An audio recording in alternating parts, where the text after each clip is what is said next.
بسم الله الرحمن الرحيم ومن أحسن قولا ممن دعا إلى الله وعمل صالحا وقال إنني من المسلمين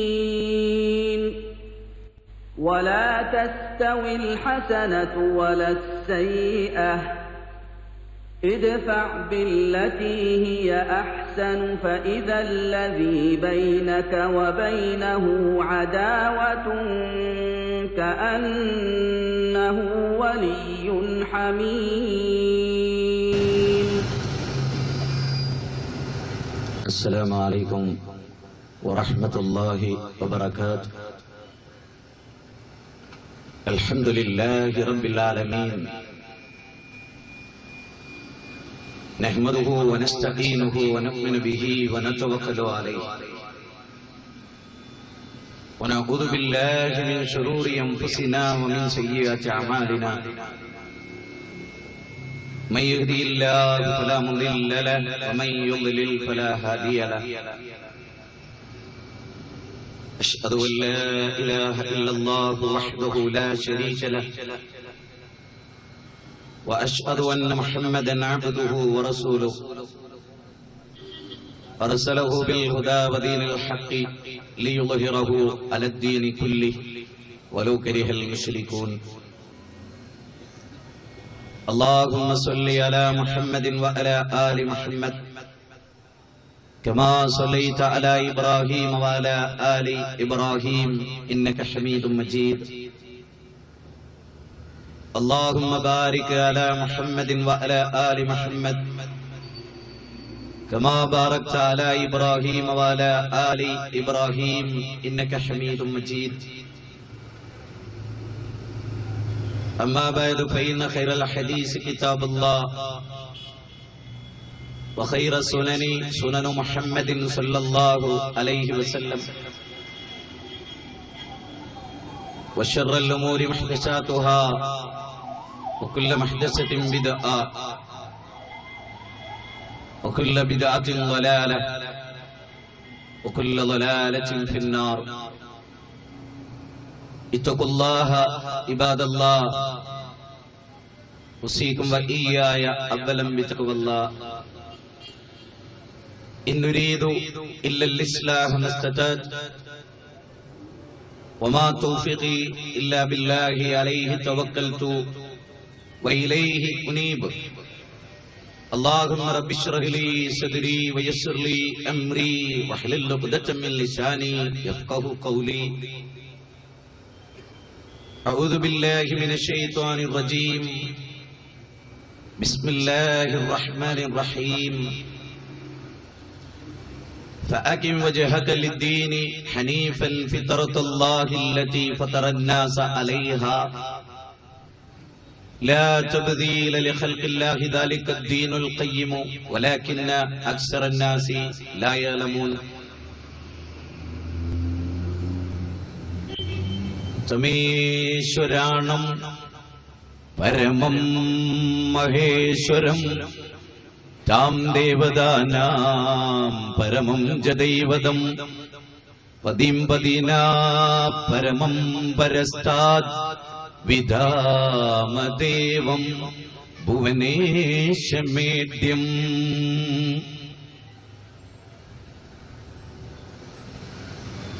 വേദിയിലെ ബഹുമാനനായ അബ്ദുൽ ഹക്കീം സാഹിബ്, പ്രിയങ്കരനായ നസ്റുല്ല സലാഹി, ബഹുമാന്യരായ മനുഷ്യകുലത്തിലെ സഹോദരന്മാരെ, സഹപ്രവർത്തകരെ,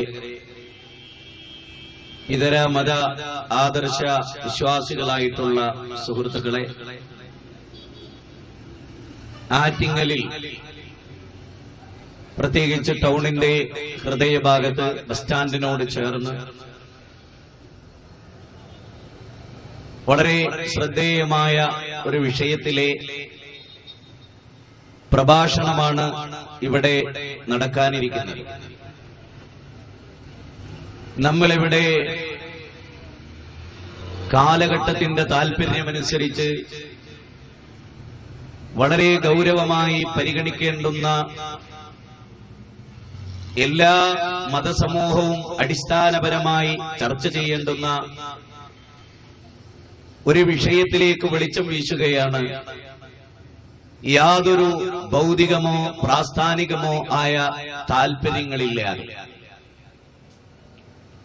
ജനങ്ങളോട് തുറന്ന ഹൃദയത്തോടെ സംസാരിക്കുക. അഭിപ്രായ ഭിന്നതകളേറെയുള്ള ഒരു ലോകഘടനയിലാണല്ലോ നമ്മൾ എല്ലാവരും ജീവിച്ചുകൊണ്ടിരിക്കുന്നത്. ഒരു വീട്ടിൽ അച്ഛനും അമ്മയും മക്കളും എല്ലാവരും ഒരേ ആദർശക്കാരായിക്കൊള്ളണമെന്നില്ല. രാഷ്ട്രീയത്തിൽ തന്നെ ഒരു മകൻ കമ്മ്യൂണിസ്റ്റുകാരനാവാം, ഒരാൾ കോൺഗ്രസ്സുകാരനാവാം, ഒരാൾ ജനതാദളുകാരനാവാം. ഇതൊന്നുമല്ലാത്ത മറ്റൊന്നിൽ വിശ്വസിക്കുന്ന ആളാവാം അച്ഛനും. എന്നാലും അവർ അടിസ്ഥാനപരമായി മക്കളും അച്ഛനും ആ ഒരു ബന്ധത്തിന്റെയും മഹത്വത്തിന്റെയും പേരിൽ ഒന്നിച്ച് ഒരേ വീട്ടിൽ താമസിക്കാറില്ലേ? ഉണ്ട് എന്നത് വളരെ വലിയൊരു യാഥാർത്ഥ്യമാണല്ലോ. ഒരച്ഛന്റെയും ഒരമ്മയുടെയും മക്കൾ തന്നെ വ്യത്യസ്ത പാർട്ടികളിൽ വിശ്വസിക്കുകയും അതിന്റെ കൊടിയേന്തുകയും അതിന്റെ പ്രവർത്തനങ്ങളിൽ ഏർപ്പെടുകയും ചെയ്യുന്ന സവിശേഷമായ ഒരു ഘടനയുണ്ട് നമ്മുടെ രാജ്യത്തിന്, നമ്മുടെ ലോകത്തിന്. അപ്പൊ നമ്മുടെ ഇന്ത്യ എന്ന് പറയുന്ന ഈ രാജ്യം ധാരാളം മതങ്ങൾക്ക് അഭയം നൽകിയ സംഗമസ്ഥാനമാണ്. അഭയം പറഞ്ഞു വന്നത്, സമൂഹം ഇന്ന് ഒരേ വീട്ടിൽ തന്നെ വ്യത്യസ്തമായ അഭിപ്രായങ്ങളുമായി കഴിഞ്ഞുകൂടുകയാണ്. അതുകൊണ്ട് തന്നെ വ്യത്യസ്ത മതവിഭാഗങ്ങൾക്കിടയിൽ എന്തായിരിക്കും വസ്തുത, അതും വളരെ ഗൗരവമായി പരിഗണിക്കേണ്ടതും ചർച്ച ചെയ്യേണ്ടതുമാണ്. ഇവിടെ പരസ്പരമുള്ള അകലം, മനുഷ്യ സമൂഹത്തിനിടയിലുള്ള പരസ്പരം അകലം ഒരു വലിയ പ്രശ്നമാണ്. മതം പഠിക്കാനോ ആളുകൾ തയ്യാറല്ല. ഇന്നത്തെ ഏറ്റവും വലിയ ഖേദകരമായ ഒരു കാര്യം, തനിക്ക് അറിവില്ലാത്തതിന്റെ ശത്രുവാണ് ഇവിടെയുള്ള പല ആളുകളും. തനിക്ക് എന്തൊന്നറിയില്ലയോ താൻ അതിന്റെ ശത്രുവാണ്. പഠിക്കാൻ സഹോദരങ്ങളെ, അപ്പൊ തനിക്കറിയാത്തതിന്റെ ശത്രുവായി തീരുക എന്നത് ഒരു വല്ലാത്തൊരവസ്ഥയാണ് മനുഷ്യ സമൂഹത്തിൽ. അതുകൊണ്ട് തന്നെ നമ്മളിന്ന് നിങ്ങളോട് സംസാരിക്കാൻ ഏറ്റെടുത്തിരിക്കുന്ന വിഷയവും അത്തരത്തിൽ കാലിക പ്രസക്തിയുള്ളൊരു വിഷയമാണ്. മതമറിയാത്ത മനുഷ്യലോകം എന്നതാണ്, മതം പഠിച്ചിട്ടില്ലാത്ത മനുഷ്യ സമൂഹം എന്നതാണ് യഥാർത്ഥത്തിൽ നമുക്ക് ഈ ആറ്റിങ്ങലിന്റെ ഹൃദയഭാഗത്ത് നമുക്ക് സംസാരിക്കാനുള്ളത്. എല്ലാ മതവിഭാഗവും വളരെ ഗൗരവമായി അറിയുക, ലോകത്തെ ഏറ്റവും കൂടുതൽ മതാനുയായികളാണല്ലോ ഉള്ളത്. ലോകത്തെ ഏറ്റവും കൂടുതൽ മതാനുയായികളാണുള്ളതെങ്കിൽ, ലോകത്തെ ഏറ്റവും ന്യൂനപക്ഷം നിരീശ്വരവാദികളാണെങ്കിൽ, ഈ ലോകത്ത് ഇത്രയേറെ കലാപങ്ങൾ, ഇത്രയേറെ തിന്മകൾ ആരിൽ നിന്നാണ് ഉണ്ടാകുന്നത് എന്നത് ഗൗരവമായി ചർച്ച ചെയ്യേണ്ട ഒരു വിഷയമാണ്. കള്ളുഷാപ്പിന്റെ മുമ്പിൽ, വിദേശ മദ്യ ഷാപ്പുകളുടെ മുമ്പിൽ, സിനിമാ തിയേറ്ററിലുള്ളതിനേക്കാൾ വലിയ ക്യൂ. എന്തേ കാരണം? ആരാത്? രാവിലെ ക്ഷേത്രത്തിൽ പോയ ഭാസ്കരൻ, ഉച്ചക്ക് പള്ളിയിൽ പോയ മുഹമ്മദ്, വൈകുന്നേരം ചർച്ചിൽ ചെന്ന ജോസഫ്, അവരൊക്കെ തന്നെയാണ് ഈ കള്ളു കുടിക്കുന്നത്. അതിന്റെ അർത്ഥം സുബഹിക്ക് നമസ്കരിച്ച പോലെ ഒരു ഇബാദത്താണ് കള്ളുകുടിയെന്ന, ഒരാരാധനയാണ് മദ്യപാനം. ലോകത്തെ ഏറ്റവും കൂടുതൽ മദ്യപിക്കുന്നവരാരാ? മതത്തിൽ വിശ്വസിക്കുന്നവരാ. ലോകത്തെ ഏറ്റവും കൂടുതൽ തീവ്രവാദ പ്രവർത്തനങ്ങൾ ചെയ്യുന്നവരാരാ? മതത്തിൽ വിശ്വസിക്കുന്നവരാണ്. ലോകത്തുനിന്ന് കാണുന്ന പിടിച്ചുപറിയുടെയും കൊള്ളയുടെയും കൊലയുടെയും ബലാത്സംഗത്തിന്റെയും കുടുംബകലഹങ്ങളുടെയും അടിസ്ഥാനപരമായ കാരണം എന്താ?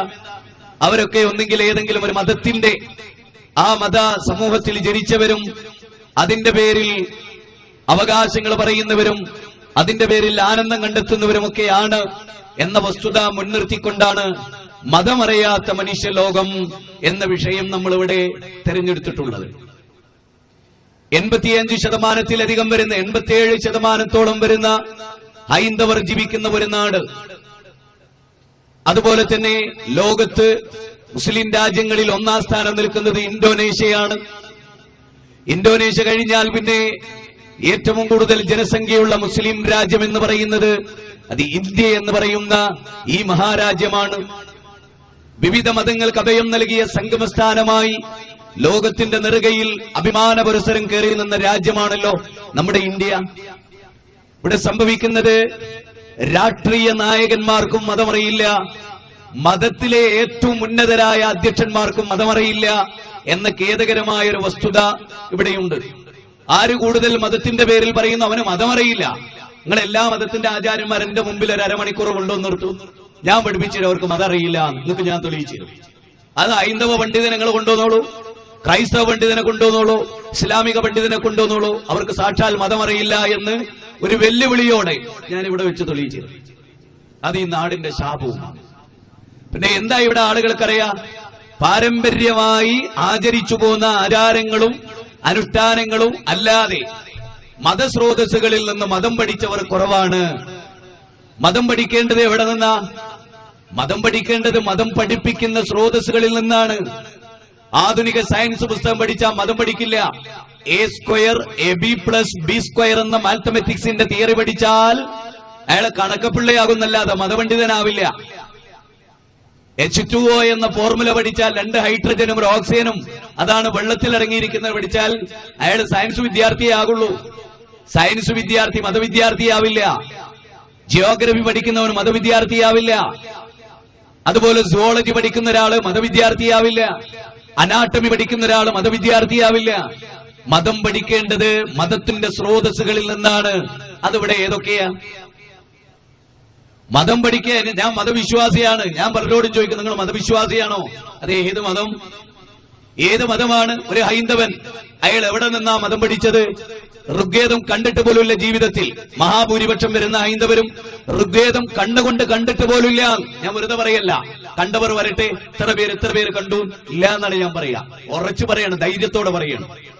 ഋഗ്വേദമോ സാമവേദമോ അഥർവവേദമോ യജുർവേദമോ കാണാത്ത കോടിക്കണക്കിന് ഹൈന്ദവരുണ്ട് ഈ രാജ്യത്ത്. അവർ പറയുന്നു ഞങ്ങൾ വേദത്തിന്റെ ആളുകളാണ്. വിശുദ്ധ ഖുർആൻ മാനവരാശിക്ക് ആകമാനമുള്ള ദൈവീക ഗ്രന്ഥമാണ്. അത് മുസ്ലിങ്ങൾക്ക് തന്നെ അറിയില്ല. അത് കയ്യിലേന്തിയ മുസ്ലിങ്ങൾക്ക് തന്നെ ഈ ആറ്റിങ്കലിൽ വെച്ച് മുസ്ലിം പുരോഹിതൻ കാന്തപുരത്തിന്റെ അരുമ ശിഷ്യൻ ഇവിടെ പ്രസംഗിച്ചു. പണ്ട് ഈ ആറ്റിങ്കലിൽ സ്ത്രീധനം, നിങ്ങൾ ആലോചിച്ചു നോക്ക്, സ്ത്രീധനം വാങ്ങരുത്, പെണ്ണിന് അങ്ങോട്ട് കൊടുക്കണം എന്ന ഖുർആനിന്റെ വചനം പെണ്ണിൽ നിന്ന് ഇങ്ങോട്ട് വാങ്ങണം എന്നതിന് തെളിവുദ്ധരിച്ച നാടാണ് ആറ്റിങ്കൽ. ആലോചിച്ചു നോക്കണം നിങ്ങൾ. വിശുദ്ധ ഖുർആൻ എന്ത് പറഞ്ഞു അതിന് നേരെ വിപരീതമായി പ്രഭാഷണങ്ങൾ അരങ്ങേറിയിട്ടുള്ള ഒരു സ്ഥലവും കൂടിയാണ് പലപ്പോഴും ഇത്. ഞാനിത് പറയുന്നത് മുസ്ലിം സമുദായത്തെ ഈ സദസ്സിൽ ഇരിക്കുന്നവരെ പോലും നിങ്ങൾ വിളിച്ചു ചോദിച്ചു നോക്കൂ, ഖുർആൻ എത്ര അറിയാം? ഞാനിത് തുറന്നു പറയുന്നത് ആരെയും കുറ്റപ്പെടുത്താനല്ല, എല്ലാവർക്കും ഒരു ബോധം ഉണ്ടാകണം. മതം എന്ന് പറഞ്ഞാൽ എന്താണ്? മതം പഠിക്കേണ്ടത് എവിടെ നിന്നാണ്? ഇസ്ലാമിനെ സംബന്ധിച്ചിടത്തോളം കൃത്യമായ പ്രമാണങ്ങളുണ്ട് അതിന്. ഖുർആനിൽ നിന്നാണ് യഥാർത്ഥത്തിൽ മതം പഠിക്കേണ്ടത്. പ്രവാചകനിൽ നിന്നാണ് യഥാർത്ഥത്തിൽ ഇസ്ലാം എന്താണെന്ന് പഠിക്കേണ്ടത്. ഋഗ്വേദം, സാമവേദം, അഥർവവേദം, യജുർവേദം, 108 സുപ്രധാനമായ ഉപനിഷത്തുക്കൾ, അതിലേറെ ശ്രദ്ധേയമായ ദശോപനിഷത്ത്, ശ്വേതാശേതരോപനിഷത്ത്, ഈശാവാശോപനിഷത്ത്, ബൃഹദാരണ്യകോപനിഷത്ത്, കേനോപനിഷത്ത്, മുണ്ടകോപനിഷത്ത്, അങ്ങനെ എത്രയെത്ര, തൈത്തിരിയോപനിഷത്ത്, അനവധി ഉപനിഷത്തുക്കൾ, ആരണ്യകങ്ങൾ, ശ്രുതികൾ, സ്മൃതികൾ. ആരൊക്കെ വായിച്ചിട്ടുണ്ട്, പഠിച്ചിട്ടുണ്ട്, മനസ്സിലാക്കിയിട്ടുണ്ട്? ഇല്ല എന്നതാണ് ബഹുഭൂരിപക്ഷത്തിന്റെയും മറുപടി. ഞാൻ ചോദിച്ചു, സന്തോഷേ നീ ഋഗ്വേദം കണ്ടിട്ടുണ്ടോ? ജീവിതത്തിൽ കണ്ടിട്ടില്ല. കണ്ണുകൊണ്ട് കണ്ടിട്ടില്ല. അതൊരു വല്ലാത്തൊരു ദയനീയതയാണ്. വേദം എന്താണെന്ന് കണ്ടിട്ടില്ല. ഓൾഡ് ടെസ്റ്റ്മെന്റും ന്യൂ ടെസ്റ്റ്മെന്റും തെൽമൂദും സെന്നവസ്തും ഇതൊക്കെ വേദഗ്രന്ഥങ്ങളാണ്. ഈ വേദഗ്രന്ഥങ്ങൾ തന്നെ ശരിക്ക് പഠിച്ചാൽ മനുഷ്യന്റെ കൈകടത്തലുകൾക്ക് വിധേയമായ വേദങ്ങളിൽ പല അപാകതകളും നിലനിൽക്കുന്നുവെങ്കിൽ പോലും സഹോദരങ്ങളെ വളരെ ഗൗരവമായി ആലോചിക്കുക. ഇപ്പോൾ നിലനിൽക്കുന്ന വേദമെങ്കിലും മര്യാദക്ക് പഠിച്ചിരുന്നുവെങ്കിൽ തീർച്ചയായും ഞാൻ പറയുന്നു, ഇന്ന് നമുക്കിടയിലുള്ള അകലവും നമുക്കിടയിലുള്ള ശത്രുതയും നമുക്കിടയിലുള്ള വിദ്വേഷവും ഈ നാട്ടിലെന്നല്ല ലോകത്തെ എവിടെയും ഇല്ലായ്മ ചെയ്യാൻ നമുക്ക് സാധിക്കും. പക്ഷേ നമ്മുടെ ആളുകൾ പഠിക്കാൻ തയ്യാറല്ല. നമ്മുടെ ആളുകൾ കുറെ ചിഹ്നങ്ങൾ സ്വീകരിച്ചിരിക്കും. ഇസ്ലാമിക സമൂഹത്തെ കുറിച്ച് നിങ്ങൾ ആലോചിച്ച് നോക്കൂ. തൊപ്പിയിട്ടാൽ എല്ലാമായി. അവൻ പിന്നെ ഖുർആൻ അറിയണമെന്നൊന്നുമില്ല, തൊപ്പിയിട്ടാ മതി അല്ലെ? ആളുകൾ അങ്ങനെയാ പറയാ. ആളുകൾ ഇപ്പൊ നോക്കൂ, മുസ്ലിം സമുദായം തന്നെ ഒരാള് മുജാഹിദ് പ്രസ്ഥാനത്തിൽപ്പെട്ട ഒരാൾ ഇമാമൊക്കെയാണെങ്കിൽ അവിടെ തുടരില്ല. എന്താ പ്രശ്നം? അവർക്ക് അറിവില്ലാത്തതുകൊണ്ടല്ല. അവരുടെ അറിവുള്ള 10-50 മുസ്ലിയാക്കന്മാർ ഒന്നിച്ചേർന്നാലും ഒരു സാധാരണ മുജാഹിദിന്റെ അറിവുണ്ടാവില്ല. പക്ഷെ തൊപ്പിയിട്ടാ മതി. വ്യഭിചരിച്ചാലും വേണ്ടിയില്ല, കള്ളുടിച്ചാലും വേണ്ടി തൊപ്പിയിടണം. അതാണ് ഇന്ന് മതത്തിന് ചിഹ്നങ്ങളാണ്.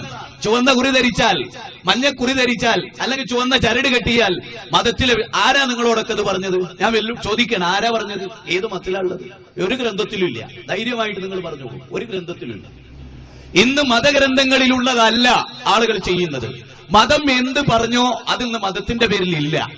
മതം എന്ത് പഠിപ്പിച്ചില്ലയോ, മതം എന്തിനെ എതിർത്തുവോ അതാണെന്ന് ഈ സമുദായത്തിൽ, മനുഷ്യ സമൂഹത്തിലെ മഹാഭൂരിപക്ഷവും ആചരിക്കുന്നത് എന്നതാണ് ഞാനിവിടെ തുറന്നു പറയാൻ ഉദ്ദേശിക്കുന്നത്. മതം എവിടെ നിൽക്കുന്നു എന്നതും മതവിശ്വാസികൾ എവിടെ നിൽക്കുന്നു എന്നതും ലളിതമായ ഒരുപാട് ഉദാഹരണങ്ങളിലൂടെ ഈ സമുദായത്തെ നമുക്ക് പഠിപ്പിക്കാൻ പറ്റും. EMS നമ്പൂതിരിപ്പാട് വേദങ്ങളുടെ നാട് എന്ന് പറഞ്ഞിട്ടൊരു പുസ്തകമുണ്ട് അദ്ദേഹം. EMS നമ്പൂതിരിപ്പാട് പറയാണ്, അദ്ദേഹത്തിന്റെ 9ാമത്തെ വയസ്സ് മുതൽ 15 വയസ്സുവരെ അദ്ദേഹം ഋഗ്വേദം മനഃപ്പാഠമാക്കി. അങ്ങനെ ഋഗ്വേദം മനഃപ്പാഠമായിരുന്നു അദ്ദേഹത്തിന്. ഇന്നോ അദ്ദേഹം കമ്മ്യൂണിസ്റ്റുകാരനായിരുന്നു, മതത്തെ എതിർത്ത വ്യക്തി കൂടിയായിരുന്നു. അദ്ദേഹം പഠിച്ച കാലത്ത് ഋഗ്വേദം മനഃപ്പാഠമുള്ളവർ തന്നെ കുറവായിരുന്നു. അപ്പൊ ഞാൻ പറഞ്ഞു വരുന്നത്, മതസമൂഹങ്ങൾ എന്ന് പറയുന്ന ആളുകൾ മതം പഠിക്കാൻ സന്നദ്ധരല്ല എന്നുള്ളതാണ്. ലോകത്ത് മറ്റു വേദങ്ങളെ അപേക്ഷിച്ച് ഖുർആനിന്റെ ഒരു പ്രത്യേകത, ഏറ്റവും കൂടുതൽ പാരായണം ചെയ്യപ്പെടുന്ന ഗ്രന്ഥവും ലോകത്ത് മറ്റൊരു മത സമൂഹത്തിനും കാണാത്ത ഒരു പ്രത്യേകത, ഖുർആൻ മനഃപ്പാഠമുള്ള ആയിരക്കണക്കിന് മുസ്ലിമീങ്ങൾ ലോകത്തുണ്ട് എന്നുള്ളതാണ്. ഖുർആൻ മനഃപ്പാഠമുള്ള. എന്നാൽ ലോകത്ത് മറ്റൊരു വേദവും മനഃപ്പാഠമുള്ള ആരെയും നിങ്ങൾക്ക് കാണാൻ കഴിയില്ല. ഒരു വേദം ഫുള്ളായിട്ട് മനഃപ്പാഠമുള്ള ഒരു സമൂഹത്തിന്റെ വേദം മനഃപ്പാഠമുള്ള ആരെയും. അത് എന്തുകൊണ്ട് സംഭവിക്കുന്നു? വളരെ ഗൗരവമായി പഠിക്കേണ്ട ഒരു പോയിന്റാണ്. അപ്പൊ ഞാൻ പറഞ്ഞു വരുന്നത്, മതത്തെ സംബന്ധിച്ചുള്ള സമൂഹത്തിന്റെ ചർച്ചയിൽ മതങ്ങൾ എന്ന് ഒരു ചർച്ച, അത് ശരിയല്ല. മതമേ ഉള്ളൂ, ദൈവത്തിന്റെ മതം. ഈ മഹാപ്രപഞ്ചത്തെ സൃഷ്ടിച്ച സൃഷ്ടാവിന്റെ മതം, ദൈവപ്രോക്ത മതം. ആ മതം ഇന്ന് സമൂഹത്തിലേറെ തെറ്റിദ്ധരിപ്പിക്കപ്പെട്ടിരിക്കുന്നു എന്നാണ് ഞാനിന്ന് പറയുന്നത്. വേദങ്ങൾ പഠിക്കാൻ ആളുകൾ തയ്യാറല്ല. ഒരു കവിയുടെ വിശുദ്ധ ഖുർആൻ ആ കാര്യം വളരെ ഗൗരവമായി പറയുകയും ചെയ്തിട്ടുണ്ട്. വേദം പഠിക്കാത്തതെന്തോടോ ദുർജനം, മൂടിക്കിടക്കയോ മർത്യന് മാനസം. വേദം പഠിക്കാത്തതെന്തോടോ ദുർജനം, മൂടിക്കിടക്കയോ മർത്യന് മാനസം. എന്താണ് അവർ വേദം പഠിക്കാത്തത്? എന്താണ് അവർ വേദം പഠിക്കാത്തത്? എന്നിട്ട് ചോദിക്കുന്നു, മനുഷ്യന്റെ മാനസം മൂടിക്കിടക്കുകയാണോ? താഴിട്ട് പൂട്ടിയിരിക്കുകയാണോ അവരുടെ മനസ്സുകൾ? എന്താണ് അവർ വേദം പഠിക്കാത്തത്? എന്താണ് അവർ വേദം പഠിക്കാത്തത് എന്നാണ് ചോദിക്കുന്നത്. അപ്പൊ വേദം പഠിക്കാത്തതെന്തോടോ ദുർജനം, മൂടിക്കിടക്കയോ മർത്യന് മാനസം. മനുഷ്യന്റെ മാനസം, മനുഷ്യന്റെ ഹൃദയം അത് മൂടിയിട്ട് വെച്ചിരിക്കുകയാണ്. പഠിക്കാൻ സന്നദ്ധരല്ല. വേദങ്ങൾ എന്താണ് എന്ന് പഠിച്ചു വേദത്തിൽ നിന്ന് കാര്യങ്ങൾ ഉൾക്കൊള്ളാൻ സന്നദ്ധരല്ല ഇന്നത്തെ മതസമൂഹം. നേതാക്കന്മാർ നയിക്കുന്നിടത്തേക്ക് മതം പഠിക്കാതെ മുന്നോട്ട് നീങ്ങുന്ന ഒരു തലമുറയെയാണ് പ്രിയപ്പെട്ടവരെ നമ്മളിന്ന് കാണുന്നത്. അതുകൊണ്ട് ഈ പ്രസംഗത്തിനും ഈ സദസ്സിനും ഒരു പ്രത്യേകത ഉണ്ട്. ഇത് മനുഷ്യകുലത്തിന്റെ സദസ്സാണ്. ഏതെങ്കിലും ഒരു മതവിഭാഗത്തോട് സംസാരിക്കില്ല. ആർക്കും ഈ സദസ്സിൽ വന്നിരിക്കാം. ഒഴിഞ്ഞ കസേരയിൽ ഏത് ജാതി മതത്തിൽപ്പെട്ടവനും ഈ സദസ്സിൽ വന്നിരിക്കാം. കാരണം ഇത് മനുഷ്യകുലത്തോടുള്ള സംസാരമാണ്, മുസ്ലിങ്ങളോടുള്ള സംസാരമല്ല, ഹൈന്ദവരോടോ ക്രൈസ്തവരോടോ മാത്രമുള്ള സംസാരമല്ല. മറിച്ച് 714 കോടി മനുഷ്യരോടും നമുക്ക് ഹൃദയഹാരിയായി പറയാനുള്ള കാര്യം ഇതാണ്. അതുകൊണ്ട് തന്നെ ആറ്റിങ്ങലിൽ എവിടെ നിൽക്കുന്ന ആളുകൾക്കും ഈ പ്രസംഗം കേൾക്കാം, കാര്യങ്ങൾ വിലയിരുത്താം, പഠിക്കാൻ ശ്രമിക്കാം എന്നാണ് ഞാൻ പറഞ്ഞിട്ടുള്ളത്. അറിവില്ലായ്മ പലപ്പോഴും പല പ്രശ്നങ്ങളും ഉണ്ടാക്കിയിട്ടുണ്ട് നമുക്കിടയിൽ. അറിവാണ് യഥാർത്ഥത്തിൽ മനുഷ്യനിൽ ഒരുതരം വിചാരമായ വൈകാരികതയിൽ നിന്ന് വിചാരതലത്തിലേക്ക് മനുഷ്യനെ ഉയർത്തുന്നത് അവന്റെ അറിവാണ്. അറിവില്ലെങ്കിൽ ലോകത്ത് വലിയ പ്രശ്നങ്ങളാണ്. അറിവില്ലാത്തവരാണ് ലോകത്ത് നയിക്കുന്നത്. നല്ല അറിവുള്ളവർ വൈകാരികത ഉണ്ടാവില്ല എന്നുള്ളതാണ്. എങ്ങനെ വൈകാരികത? മറ്റുള്ളവരെ ആക്രമിക്കുവാനും മറ്റുള്ളവരെ കൊല്ലുവാനും നിസ്സാരമായ പ്രശ്നങ്ങൾക്ക് വളരെ സ്ഫോടനാത്മകമായി പ്രതികരിക്കുന്ന ആളുകൾ അവർ പക്വതയുള്ളവരല്ല, അവർ സാക്ഷാൽ അറിവിന്റെ ഉടമകളല്ല എന്ന വസ്തുത നാം അറിയേണ്ടതുണ്ട്. ഇപ്പൊ നിങ്ങൾക്കറിയാം, പട്ടാഭിഷേക സമയം, ഞാൻ നേരെ വേഗത്തിൽ വിഷയത്തിലേക്ക് കടന്നു പോവുകയാണ്. പട്ടാഭിഷേക സമയത്ത് രാമനോട് കാട്ടിൽ പോകാൻ പറഞ്ഞു. ശ്രീരാമനോട് പട്ടാഭിഷേക സമയത്ത് കാട്ടിൽ പോകാൻ ആവശ്യപ്പെടുകയാണ് അച്ഛൻ. രാമൻ അത് ശിരസാ വഹിക്കുന്നു. രാമൻ കാട്ടിൽ പോകാൻ തയ്യാറാകുന്നു. കാരണം എന്താ? മാതൃദേവോ ഭവ, പിതൃദേവോ ഭവ, ആചാര്യദേവോ ഭവ, അതിഥിദേവോ ഭവ. മാതൃദേവോ ഭവ, പിതൃദേവോ ഭവ, ആചാര്യദേവോ ഭവ, അതിഥിദേവോ ഭവ. മനുസ്മൃതിയിൽ പറഞ്ഞാണ്, മാതാവിനെ ദൈവതുല്യം സ്നേഹിക്കണം, പിതാവിനെ ദൈവതുല്യം സ്നേഹിക്കണം, ഗുരുനാഥന്മാരെ ദൈവതുല്യം സ്നേഹിക്കണം, വിദേശി അതായത് അതിഥികളായി കടന്നു വരുന്നവരെ ദൈവത്തിന് തുല്യമായി സ്നേഹിക്കണമെന്നത് മനുസ്മൃതിയുടെ സന്ദേശമാണ്. അപ്പൊ യഥാർത്ഥത്തിൽ അത് പഠിച്ച ഒരാൾ അതിഥിയായി ഈ രാജ്യത്തേക്ക് കടന്നു വന്ന മതത്തെയോ ഈ രാജ്യത്തെ കടന്നു വന്ന മതവിഭാഗത്തെയോ ഈ നാട്ടിൽ നിന്ന് ആട്ടിയോടിക്കാൻ ശ്രമിക്കില്ല. കാരണം എന്താ? അതിഥി ദേവോ ഭവ, അതിഥിയെ ദൈവതുല്യം സ്നേഹിക്കണം എന്നാ പഠിപ്പിക്കുന്നത്, അല്ലേ? അവിടെ മാതാവിനെയും പിതാവിനെയും ദൈവതുല്യം സ്നേഹിച്ച ശ്രീരാമൻ സിംഹാസനത്തെക്കാളും അധികാരത്തെക്കാളും രാജ്യഭരണത്തെക്കാളും വളരെ വലുത് അച്ഛന്റെ കൽപ്പന കേൾക്കലാകുന്നു എന്ന് മനസ്സിലാക്കിയ ഒരു വ്യക്തിയായിട്ടാണ് നമ്മൾ കാണുന്നത്. അതുകൊണ്ട് ശ്രീരാമൻ കാട്ടുപോകാൻ തയ്യാറായി. പക്ഷേ ഒരാൾക്ക് കോപം വന്നു, വല്ലാതെ വയലന്റായി അദ്ദേഹം പ്രതികരിച്ചു. അതാരാ? രാമനെ അങ്ങേയറ്റം സ്നേഹിച്ചിരുന്ന ലക്ഷ്മണൻ. രാമനെ അങ്ങേയറ്റം സ്നേഹിച്ചിരുന്ന ലക്ഷ്മണന് കോപം വന്നു. അങ്ങനെ ലക്ഷ്മണൻ പറഞ്ഞു, ഏട്ടാ, ശ്രീരാമനോട് പറഞ്ഞു, ഞാൻ എന്റെ അരയിൽ തൂക്കിയിരിക്കുന്ന വാള് അലങ്കാരത്തിനുള്ളതല്ല, അലങ്കാരത്തിന് തൂക്കിയതല്ല ഞാനിത്. കാമവിവശനായ എന്റെ അച്ഛനോട് കാട്ടുപോകാൻ പറഞ്ഞു അല്ലേ? എന്റെ ആവനാഴിയിലെ അമ്പുകൾ വാർദ്ധക്യം കൊണ്ട് എനിക്ക് കുത്തിപ്പിടിക്കാനുള്ളതല്ല, ഞാൻ എന്റെ അച്ഛനെ കൊല്ലും എന്ന് ലക്ഷ്മണൻ ശ്രീരാമനോട് പറഞ്ഞു. രാമനൊന്നും മിണ്ടിയില്ല. അവിവേകികളോട് സംസാരിക്കരുത് എന്നാണ്. അവിടെ അവിവേകമാണ് ലക്ഷ്മണൻ പറയുന്നത്. അച്ഛനെ കൊല്ലുമെന്നാ പറയുന്നത്. അതുകൊണ്ട് രാമനൊന്നും മിണ്ടിയില്ല. വൈകാരികത പറയുന്നവരോട് അപ്പൊ പറഞ്ഞിട്ട് കാര്യമില്ലല്ലോ, അതുകൊണ്ടൊന്നും പറഞ്ഞില്ല. ചിത്രകൂടത്തിൽ വന്നപ്പോ രാമൻ ചോദിച്ചു, വത്സാ സൗമിത്രേ കുമാരാ, നീ കേൾക്കണം മത്സരാദ്യം വെടിഞ്ഞെന്നുട വാക്കുകൾ. പുത്രമിത്ര കളത്രാദി സംഗമം, എത്രയും ചഞ്ചലമായ സംഗമം. ചക്ഷുശ്രവണകളസ്തമാം ദർദുരം, ഭക്ഷണത്തിനപേക്ഷിക്കുന്ന പോൽ കാലാഹിന പരിഗ്രസ്തമാം ലോകം. ആലോല ചേതസാ ഭോഗങ്ങൾ തേടുന്നു, പാന്തർ പെരുവഴി അമ്പലം തെന്നിലെ താന്തരായി കൂടി വിയോഗം വരും പോലെ, നാദ്യാമുഴുകുന്ന കാഷ്ടങ്ങൾ പോലെയും എത്രയും ചഞ്ചലമായ സംഗമം. നിങ്ങൾ ആലോചിച്ചു നോക്കൂ, അവിടെ ലക്ഷ്മണനോട് ശ്രീരാമൻ പറയുന്നത് സംസാരകാരിണി ആയത് വിദ്യയും സംസാരനാശിനി ആയത് വിദ്യയും. ലക്ഷ്മണ, നീ ഇങ്ങനെയൊക്കെ സംസാരിച്ചത് നിന്റെ അറിവില്ലായ്മയാണ് നീ ഇങ്ങനെയൊക്കെ സംസാരിച്ചത്. നീ അറിവുള്ളവനായിരുന്നുവെങ്കിൽ നീ ഇങ്ങനെ സംസാരിക്കുമായിരുന്നില്ല. പ്രവീൺ ബൈ തൊഗാഡിയ ലക്ഷ്മണന്റെ അനുയായിയായിരുന്നു, ശ്രീരാമന്റെ അനുയായി ആയിരുന്നില്ല.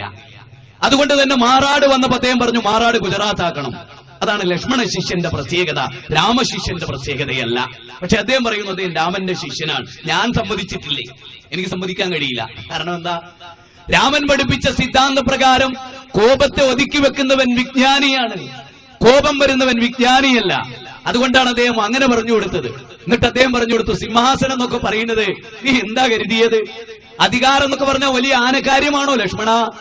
എന്നിട്ട് അദ്ദേഹം പറഞ്ഞു, ഭോഗങ്ങളെല്ലാം ക്ഷണപ്രഭാചഞ്ചലം വേഗേന നഷ്ടമായി സുമോർക്ക നീ. ലക്ഷ്മണ, എടാ, ഈ സുഖം എന്ന് പറയുന്നുണ്ടല്ലോ, രാജാധികാരം ഒരു സുഖമുള്ള ഏർപ്പാടാ, അല്ലേ? സിംഹാസനം, പ്രധാനമന്ത്രി പദം എന്നൊക്കെ പറയുന്ന ഒരു സുഖമുള്ള ഏർപ്പാടാ. ടെൻഷനൊക്കെ ഉണ്ടെങ്കിലും വലിയൊരു സുഖം അനുഭവിക്കുന്ന ഏർപ്പാട്. അത് വിട്ടുപോരാൻ എല്ലാവർക്കും വലിയ മടിയാ. പക്ഷേ ശ്രീരാമൻ പറഞ്ഞ എങ്ങനെ അറിയോ? ഭോഗങ്ങളെല്ലാം ക്ഷണപ്രഭാചഞ്ചലം വേഗേന നഷ്ടമായി സുമോർക്ക നീ. ലക്ഷ്മണ, ഈ സുഖം എന്ന് പറയുന്നുണ്ടല്ലോ, അതൊക്കെ എളുപ്പത്തിൽ നശിച്ചു പോകുന്നതാണ്. ആയുസ്സും വളരെ എളുപ്പത്തിൽ നശിച്ചു പോകും. അതുകൊണ്ട് പുത്രമിത്ര കളത്രാദി സംഗമം, എത്രയും ചഞ്ചലമായ സംഗമം. അച്ഛനമ്മ എന്നൊക്കെ പറയുന്നുണ്ടല്ലോ, ഈ ലോകത്ത് വളരെ ഒരു ചുരുങ്ങിയ കാലയളവ് മാത്രം നിലനിൽക്കുന്ന ബന്ധങ്ങളാണ്. സുഖങ്ങളും അങ്ങനെ തന്നെ.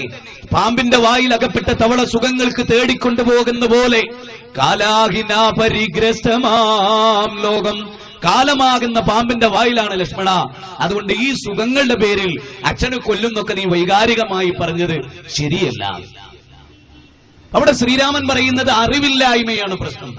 1 ലിറ്റർ രക്തമൊഴുക്കിയാൽ 2 ലിറ്റർ രക്തമൊഴുക്കുമെന്ന് അബ്ദുൽ നാസർ മഹദരി ഒരു കാലഘട്ടത്തിൽ പ്രസംഗിച്ചു. അദ്ദേഹം അത് തിരുത്തി.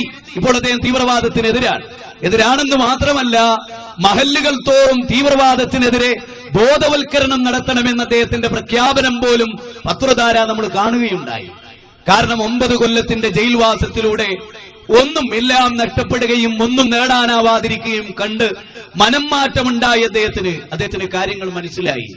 അപ്പം സാക്ഷാൽ മതത്തെ സംബന്ധിച്ച് മനുഷ്യന്റെ ബോധതലത്തിൽ കൃത്യമായ ഒരു അനുരണനമുണ്ടാക്കാൻ മതഗ്രന്ഥങ്ങൾക്കല്ലാതെ സാധ്യമല്ല. നിങ്ങൾക്കറിയാലോ, രാമായണത്തിന്റെ തുടക്കം തന്നെ എന്താ? രാമായണത്തിന്റെ ഇതിവൃത്തം എന്താ? ഭാരദ്വജന്റെ കൂടെ തമസാ നദിയുടെ തീരത്തുപോയി, അല്ലേ? വാൽമീകി മഹർഷി ഭാരദ്വജന്റെ കൂടെ തമസാ നദിയുടെ തീരത്ത് പോയപ്പോ 2 പക്ഷികൾ സ്നേഹം പങ്കുവെച്ച് കൊക്കുരുമ്മി. അവയുടെ സ്നേഹം പങ്കുവെക്കുന്നതിനിടയിൽ അതിനെ എഴുതി താഴെ വീഴ്ത്താൻ ശ്രമിച്ച ആ കാട്ടാളനോട് മാനിഷാദ അരുത് കാട്ടാള എന്ന് പറയുകയായിരുന്നു രാമായണത്തിന്റെ ഇതിവൃത്തം. അവിടെ നിന്നാണ് രാമൻ എന്ന പദത്തിന്റെ അർത്ഥം തന്നെ എന്താണെന്നറിയോ? അതാണ് ഞാൻ മതം പഠിച്ചിട്ടില്ല സമുദായം എന്ന് പറഞ്ഞു. രാമൻ എന്ന പദത്തിന്റെ അർത്ഥം രമിപ്പിക്കുന്നവൻ. ആ രാമന്റെ പേരിലാണ് ഇവിടെ ഭിന്നിപ്പുണ്ടായത്. ആ രാമന്റെ പേരിലാണ് ഇവിടെ കലാപമുണ്ടായത്. രാമൻ എന്ന പദത്തിന്റെ അർത്ഥം രമിപ്പിക്കുന്നവൻ, രഞ്ജിപ്പിക്കുന്നവൻ, ഒന്നിപ്പിക്കുന്നവൻ എന്നൊക്കെയാ അർത്ഥം. പക്ഷെ ആ രാമന്റെ പേരിലല്ലേ ഹിന്ദു മുസ്ലിങ്ങൾ തമ്മിൽ തെറ്റിയത്, തമ്മിൽ കലാപം ഉണ്ടായത്. ഇത് ഞാൻ പറയുമ്പോ എല്ലാവർക്കും ഇഷ്ടപ്പെടുവോ? ഫാസിസ്റ്റുകൾക്ക് ഒരു കാലത്ത് ഇഷ്ടപ്പെടില്ല. എല്ലാ ഫാസിസ്റ്റുകളും, എല്ലാ മതസമൂഹത്തിലെയും ഈ തീവ്ര ശക്തികൾക്ക് ഒരു കാലഘട്ടത്തിലും അത് ഇഷ്ടപ്പെട്ടുകൊള്ളണമെന്നില്ല. പക്ഷേ നമ്മൾ ഗൗരവമായി മനസ്സിലാക്കുക, മനുഷ്യ സമൂഹത്തിന് സ്വസ്ഥത, സമാധാനം, സാഹോദര്യം, സഹിഷ്ണുത ഇതൊക്കെ നിലനിന്ന് കാണണം എന്ന് നമ്മളൊക്കെ ആഗ്രഹിക്കുന്നു. എന്താ വഴി? നമ്മൾ ഇന്നും മതത്തെ പറ്റി പഠിക്കാൻ തയ്യാറല്ല. അയോധ്യ നിങ്ങൾ കേട്ടിട്ടുണ്ടാവും. എന്താ പദത്തിന്റെ അർത്ഥം? പ്രിയപ്പെട്ടവരെ, യുദ്ധമില്ലാത്ത ഭൂമി എന്നാ അതിന്റെ അർത്ഥം. അയോധ്യ എന്ന് പറഞ്ഞാൽ യുദ്ധമില്ലാത്ത ഭൂമി എന്നാണ് അതിന്റെ അർത്ഥം. ഇന്നത് യുദ്ധഭൂമിയാണ്. രാമൻ എന്ന് പറഞ്ഞ രമിപ്പിക്കുന്നവൻ എന്നാണ്. ഇന്ന് രാമന്റെ പേര് കേട്ട ഒരു വിഭാഗം പേടിക്കുന്നതുകൊണ്ട് ശ്രീരാമനെ അങ്ങനെയാണ് അവരുടെ അനുയായികൾ പഠിപ്പിച്ചതെന്ന്. ശ്രീരാമനോട് ഏറ്റവും വലിയ അക്രമം ചെയ്തത് രാമമന്ത്രം ചൊല്ലുന്നു എന്ന് പറയുന്ന രാമഭക്തന്മാരെന്ന് പറഞ്ഞ് അയോധ്യയും ബാബരി മസ്ജിദും രാജസ്നേഹവും പറയുന്ന ആളുകളുണ്ടല്ലോ, അവരാണ് യഥാർത്ഥത്തിൽ രാമനോട് ഏറ്റവും വലിയ ക്രൂരത ചെയ്തത് എന്ന് വിശ്വസിക്കുന്ന ഒരാളാണ് ഞാൻ. ഇസ്ലാമിന്റെ പേരിൽ ഇസ്ലാം മനുഷ്യരെ പഠിപ്പിക്കുന്ന സമാധാനത്തിന്റെ സന്ദേശം, ആ സന്ദേശം ഉൾക്കൊള്ളാതെ മതത്തെ തീവ്രവാദവും ഭീകരവാദവുമായി ചിത്രീകരിച്ചവരാണ് ആ മതത്തോട് ഏറ്റവും വലിയ അക്രമം ചെയ്തിട്ടുള്ളത് എന്ന വസ്തുത നമ്മൾ അറിയണം. ഓരോ മതത്തിന്റെ പേരിലും ആളുകൾ ചെയ്തു കൂട്ടുന്ന, അല്ലെങ്കിൽ ആ മതത്തിൽ ജനിച്ചു എന്നതുകൊണ്ട് ആ മതസമൂഹം ചെയ്യുന്നതെല്ലാം ആ മതത്തിന്റെ അക്കൗണ്ടിൽ വരവ് വെക്കുന്ന വളരെ മോശകരമായ ഒരു സമീപന രീതി നമുക്കിടയിലൊക്കെ ഇന്ന് നിലനിൽക്കും. ഇത് മാറണം. അത് മാറാനുള്ള വഴി എന്താണെന്ന് ചോദിച്ചാൽ മതസ്രോതസ്സുകളിൽ നിന്ന് മതത്തെ പഠിക്കുക എന്നുള്ള കാതലായ വിഷയം. ഒന്നാമതായി ഇപ്പൊ നിങ്ങൾക്കറിയാലോ, ഇസ്ലാമിനെ സംബന്ധിച്ചിടത്തോളം ആ ഒരു പദം, ഇസ്ലാം എന്ന പദം നിങ്ങൾ പരിശോധിച്ചു, ലോകത്ത് മറ്റൊരു മതത്തിനും നിങ്ങൾക്ക് അങ്ങനെ ഒരു ശബ്ദം കേൾക്കാൻ കഴിയില്ല. ഇപ്പൊ നിങ്ങൾക്കറിയാം, ജൈനമതം, ബുദ്ധമതം, ഹിന്ദുമതം, ക്രിസ്തുമതം, യേശുക്രിസ്തുവിന്റെ മുമ്പ് അങ്ങനെ ഒരു ശബ്ദം ഉണ്ടോ? ഇല്ല. അങ്ങനെ ഒരു മതം ഉണ്ടോ? ഇല്ല. ഭൂമിശാസ്ത്രപരമായ മതം, അതാണ് ഹിന്ദുയിസം, അല്ലെ? അതുപോലെ തന്നെ ജൈനമതം, വർദ്ധമാന മഹാവീരന്റെ പേരിൽ അറിയപ്പെടുന്ന ജൈനമതം, ബുദ്ധമതം ശ്രീബുദ്ധന്റെ പേരിൽ അറിയപ്പെടുന്ന, അതൊക്കെ വ്യക്തികളിൽ, ഗോത്രങ്ങളിൽ, ദേശങ്ങളിൽ ഒക്കെ ബന്ധിതമായിട്ടുള്ള മതമാണ്. എല്ലാവർക്കും അറിയാവുന്ന വസ്തുതയാണ്. പക്ഷെ ഇസ്ലാം എന്ന് പറഞ്ഞാൽ ഒരു വ്യക്തിയുടെ പേരല്ല, ഒരു ദേശത്തിന്റെ പേരല്ല, ഒരു കാലത്തിന്റെ പേരല്ല, അതിനൊരു കാലവുമായി ബന്ധമില്ല. ഇസ്ലാം എന്ന പദത്തിന്റെ അർത്ഥം എന്താ? യഥാർത്ഥത്തിൽ സമാധാനം എന്നാണ് ആ പദത്തിന്റെ അർത്ഥം. സമാധാനം. ഒരു മതത്തിന്റെ പേര് തന്നെ സമാധാനം. പിന്നെ എങ്ങനെ ആ മതം സമാധാനക്കേടാവുക? ആ മതത്തിന്റെ പേര് തന്നെ സമാധാനം. ലോകത്ത് മറ്റൊരു മതത്തിലുമില്ല അങ്ങനെ. അതാണ് അത്ഭുതം. സമാധാനം എന്നാണ് ആ മതത്തിന്റെ പേര്. ഇസ്ലാം എന്ന അറബി പദം നിങ്ങൾ പഠിച്ചു നോക്കൂ. അറബി ഭാഷ പഠിച്ചിട്ട് ഇസ്ലാം എന്ന പദത്തെ കുറിച്ച് അറബി ഭാഷ പഠിക്കുന്ന ഒരാൾക്ക് തെറ്റിദ്ധരിക്കാൻ കഴിയില്ല. ഇസ്ലാം എന്ന പദത്തിന്റെ അർത്ഥം സമർപ്പണം എന്നാണ് ഒന്നാമത്തെ അർത്ഥം. രണ്ടാമത്തെ അർത്ഥം അതുവഴി ലഭിക്കുന്ന സമാധാനം എന്നാണ്. മൂന്നാമത്തെ അർത്ഥം കീഴൊതുങ്ങൽ എന്നാണ്. നാലാമത്തെ അർത്ഥം അനുസരണം. കീഴൊതുങ്ങലും അനുസരണവും ഒരേ കാര്യത്തിലാണ് പ്രയോഗിച്ചിട്ടുള്ളത്. അപ്പൊ ഇസ്ലാം എന്ന് പറയുന്നത് സമർപ്പണം എന്നാണ് അതിന്റെ അർത്ഥം. ആരോടുള്ള സമർപ്പണം? ദൈവത്തോടുള്ള സമർപ്പണം. ഈ ആകാശത്തെയും ഭൂമിയെയും സർവ്വചരാചരങ്ങളെയും സൃഷ്ടിച്ചു പരിപാലിക്കുന്ന ഒരു സൃഷ്ടാവുണ്ട് എന്നതാണ് ഇസ്ലാം ലോകത്തോട് പറയുന്നത്. ആ സൃഷ്ടാവ് മാത്രമാണ് ആരാധനക്കർഹൻ എന്നതാണ് ഇസ്ലാമിന്റെ ഏറ്റവും കാതലായ പ്രബോധനം. അതുവഴി തന്നെ മനുഷ്യർക്കിടയിലെ സകല ഉച്ചനീചത്വങ്ങളും ഇല്ലാതാക്കി ഇസ്ലാം. ഞാൻ വളരെ ലളിതമായ ചില കാര്യങ്ങൾ പറയാം. ഒരു മുസ്ലിമിനെ സംബന്ധിച്ചിടത്തോളം അയാൾ 5 നേരം നമസ്കരിക്കുന്നു. ഫർളായ നിർബന്ധമായ നമസ്കാരം നിർവഹിക്കും. ആ 5 നമസ്കാരത്തിലേള് വലതു ഭാഗത്തേക്കും ഇടതു ഭാഗത്തേക്കും തിരിഞ്ഞ് അസ്സലാമു അലൈക്കും വറഹ്മത്തുള്ളാ എന്ന് വലതു ഭാഗത്തേക്കും അസ്സലാമു അലൈക്കും വറഹ്മത്തുള്ളാ എന്ന് പറഞ്ഞ് ഇടതു ഭാഗത്തേക്കും തിരിയും. എന്താ അതിന്റെ അർത്ഥം? വലതു ഭാഗത്തുള്ളവരെ, നിങ്ങൾക്ക് ദൈവത്തിന്റെ രക്ഷയും സമാധാനവും ഉണ്ടാകട്ടെ എന്നാണ് അയാൾ പ്രാർത്ഥിക്കുന്നത്. ഇടതു ഭാഗത്തേക്ക് തിരിഞ്ഞ അയാൾ പ്രാർത്ഥിക്കുകയാണ്. പിന്നെയോ ഒരാളുടെ പ്രഭാതം മുതൽ അയാൾ 3 മണിക്ക് തഹജ്ജുദ് നമസ്കരിക്കാൻ എഴുന്നേൽക്കുന്നു. 11 റക്അത്ത് അയാൾ നമസ്കരിക്കുന്നു. 11 ഓരോ ഈ 2 റക്അത്തിലും അയാൾ അസ്സലാമു അലൈക്കും എന്ന് പറയും. ഉണ്ടോ? പ്രഭാതം പോലും അയാൾ എഴുന്നേറ്റ് ദൈവത്തോട് പറയുന്ന എന്താ? ദൈവമേ, ഇതാ വലതു ഭാഗത്തുള്ളവർക്കും ഇടതു ഭാഗത്തുള്ളവർക്കും ദൈവത്തിന്റെ രക്ഷയുണ്ടാകട്ടെ എന്നാണ്. ബാങ്ക് കൊടുത്തിട്ട് വീട്ടിൽ വെച്ച് 2 റക്അത്ത് സുന്നത്തായ ഐച്ഛികമായ നമസ്കാരം നിർവഹിച്ചിട്ട് വീണ്ടും പറയുന്നു അസ്സലാമു അലൈക്കും വറഹ്മത്തുള്ളാ. അത് കഴിഞ്ഞ് 10 അടി പള്ളിയിലേക്ക് കയറി അവിടെ ചെന്ന് നമസ്കരിച്ച് സലാം വിട്ടുമ്പോഴും അയാൾ പറയുന്നു അസ്സലാമു അലൈക്കും, ദൈവത്തിന്റെ രക്ഷയും സമാധാനവും നിങ്ങൾക്കുണ്ടാവട്ടെ. അങ്ങനെ ജീവിതത്തിൽ ഉച്ചസമയത്തുള്ള നമസ്കാരം 12 റക്അത്തിൽ ഓരോ ഈ 2ലും അയാൾ സലാം വിട്ടുന്നു. ഇനിയോ ഈ നമസ്കാരങ്ങൾക്കിടയിലെല്ലാം അല്ലാഹുമ്മ അൻതസ്സലാം വമിൻകസ്സലാം ഹയ്യിനാ റബ്ബനാ ബിസ്സലാം വഅദ്ഖിൽനാ ദാറുസ്സലാം. ഉണ്ടോ? നിന്നിൽ നിന്നാണ് രക്ഷ, നിന്നിലേക്കാണ് സമാധാനം, നീയാണ് സമാധാനത്തിന്റെ കേന്ദ്രം. ഇനി ഖുർആനിൽ ദൈവത്തിന്റെ വാചകം നോക്കൂ. വല്ലാഹു യദൂ ഇലാ ദാരിസ്സലാം. ദൈവം നിങ്ങളെ ക്ഷണിക്കുന്നത് സമാധാനത്തിന്റെ ഭവനത്തിലേക്കാണ്. സമാധാനത്തിന്റെ ഭവനത്തിലേക്ക് ക്ഷണിക്കുന്ന മതം, സമാധാനത്തിലേക്ക് ക്ഷണിക്കുന്ന മതം, ശാന്തിയിലേക്ക് ക്ഷണിക്കുന്ന മതം. ഇസ്ലാമിൽ ഒരു മുസ്ലിം രാവും പകലും സമാധാനം സമാധാനം എന്ന് പറഞ്ഞുകൊണ്ടാണ് അവൻ ജീവിക്കുന്നത് തന്നെ. അങ്ങനെയുള്ള ഒരാൾക്ക്, എല്ലാവർക്കും സമാധാനത്തിന്റെ സന്ദേശം പറയുന്ന ഒരാൾക്ക് അയാളുടെ നാശം കുതിക്കാൻ കഴിയോ? ലോകത്ത് മറ്റൊരു മതവിഭാഗം ഇങ്ങനെ ഊട്ടപ്പെട്ടിട്ടില്ല, സമാധാനം എന്ന പദത്തിൽ ഊട്ടപ്പെട്ടിട്ടില്ല. അത്ഭുതകരമായ കാര്യമാണ്. മുസ്ലിങ്ങൾ ഇത് ആദ്യമായി ആലോചിക്കണം.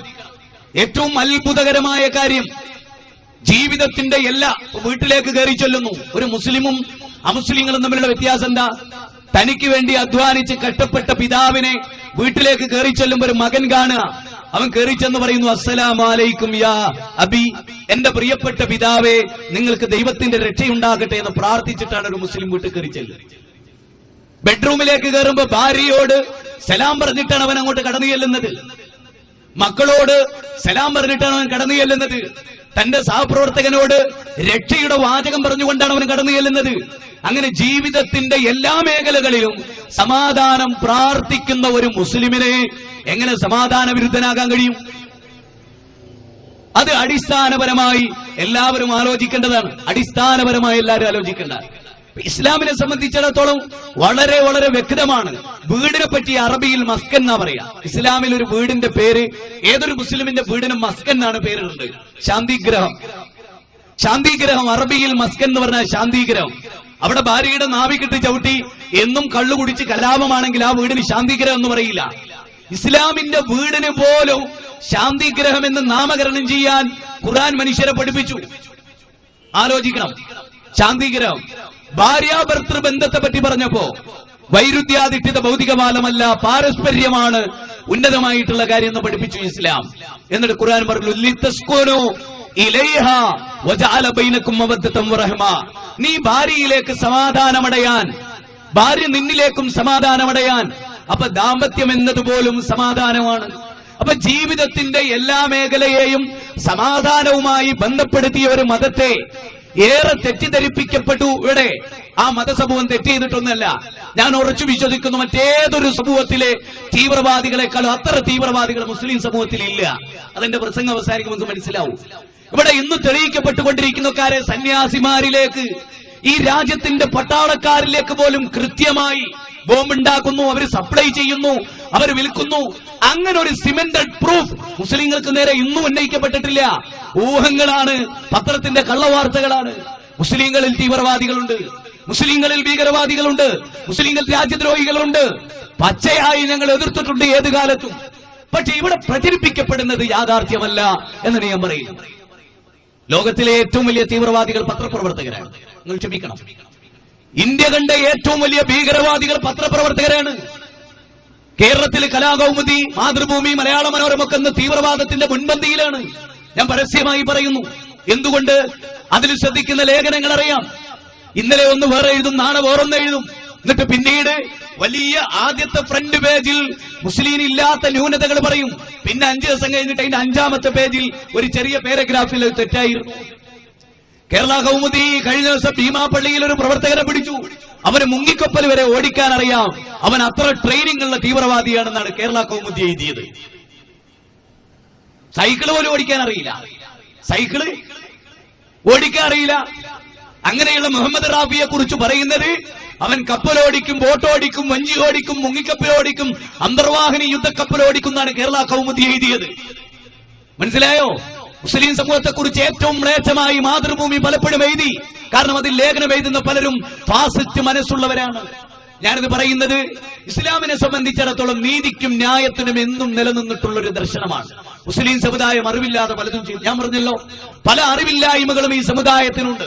ജിഹാദ് എന്ന പദം തെറ്റിദ്ധരിപ്പിക്കപ്പെട്ടിട്ടുണ്ട്, കിതാലി എന്ന പദം തെറ്റിദ്ധരിപ്പിക്കപ്പെട്ടിട്ടുണ്ട്, കാഫിർ എന്ന പദം തെറ്റിദ്ധരിപ്പിക്കപ്പെട്ടിട്ടുണ്ട്, അനവധി കാര്യങ്ങൾ തെറ്റിദ്ധരിപ്പിക്കപ്പെട്ടിട്ടുണ്ട്. ഇസ്ലാമിനെ സംബന്ധിച്ചിടത്തോളം ഓരോ കാര്യങ്ങളിലും നമുക്ക് തുറന്ന് സംവദിക്കാം, പരസ്പരമുള്ള തെറ്റിദ്ധാരണകൾ തീർത്താം. എന്നിട്ടും മനുഷ്യർ തമ്മിൽ പരസ്പര സ്നേഹത്തിന്റെ, സൗഹാർദ്ദത്തിന്റെ, ഇവിടെ ഒന്നാമത് അറിയുക, മനുഷ്യകുലം വേറിട്ട് നിൽക്കുന്നത് തന്നെ യഥാർത്ഥത്തിൽ പിന്നെ ശരിയല്ലാത്ത ഒരു രീതിയാണ്. മനുഷ്യകുലം പരസ്പര ശത്രുക്കളായി വേറിട്ട് നിൽക്കുന്ന ഒരു രീതി ഇന്ന് നമുക്കിടയിലുണ്ട്. യഥാർത്ഥത്തിൽ മനുഷ്യകുലം ഒന്നായിരുന്നു, ഒരു തറവാട്ടിലെ അംഗങ്ങളായിരുന്നു, ഒറ്റ തറവാട്.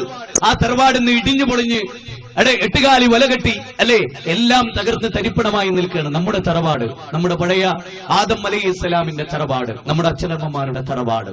ആ തറവാട് ഇന്ന് പൊളിഞ്ഞ് ഇടിഞ്ഞ് നിരന്നു കിടക്കുന്നു. അവിടേക്ക് മനുഷ്യകുലം ഒന്നിച്ച് മടങ്ങിപ്പോകണം. അതാണ് ഈ ലോകത്തിലെ ആദ്യത്തെ തറവാട്, മനുഷ്യകുലത്തിന്റെ തറവാട്. അവിടെ നിന്നാണ് നമ്മുടെ തുടക്കം. ഇന്ന് ഹിന്ദുക്കളായി, മുസ്ലിങ്ങളായി, ക്രിസ്ത്യാനികളായി, ജൈനരായി നമ്മൾ പരസ്പരം കറുത്തിറക്കുന്നുണ്ടല്ലോ. എന്തു വിരോധാഭാസമായ കാര്യമാണ്. പ്രിയപ്പെട്ടവരെ, മനുഷ്യകുലം ഇസ്ലാമിന്റെ വീക്ഷണമല്ല, എല്ലാ മതങ്ങളുടെയും, മനുഷ്യനിർമ്മിതമായ മതങ്ങൾ പോലും എന്താ പറയുന്നത്? മനുഷ്യകുലം ഒരേക സെറ്റാവിന്റെ അടിമകളാണെന്നും ഈ ലോകമാണ് മനുഷ്യന്റെ തറവാടുമെന്നുമാണ് മനുഷ്യരൊക്കെ പഠിപ്പിക്കും. ബാന്ധവാ മാനവാ സർവേ സ്വദേശാ ഭുവനത്രയം, ബാന്ധവാ മാനവാ സർവേ സ്വദേശാ ഭുവനത്രയം. മനുഷ്യരെ, നിങ്ങൾക്കൊരു കുടുംബത്തിലെ അംഗങ്ങളാണ്.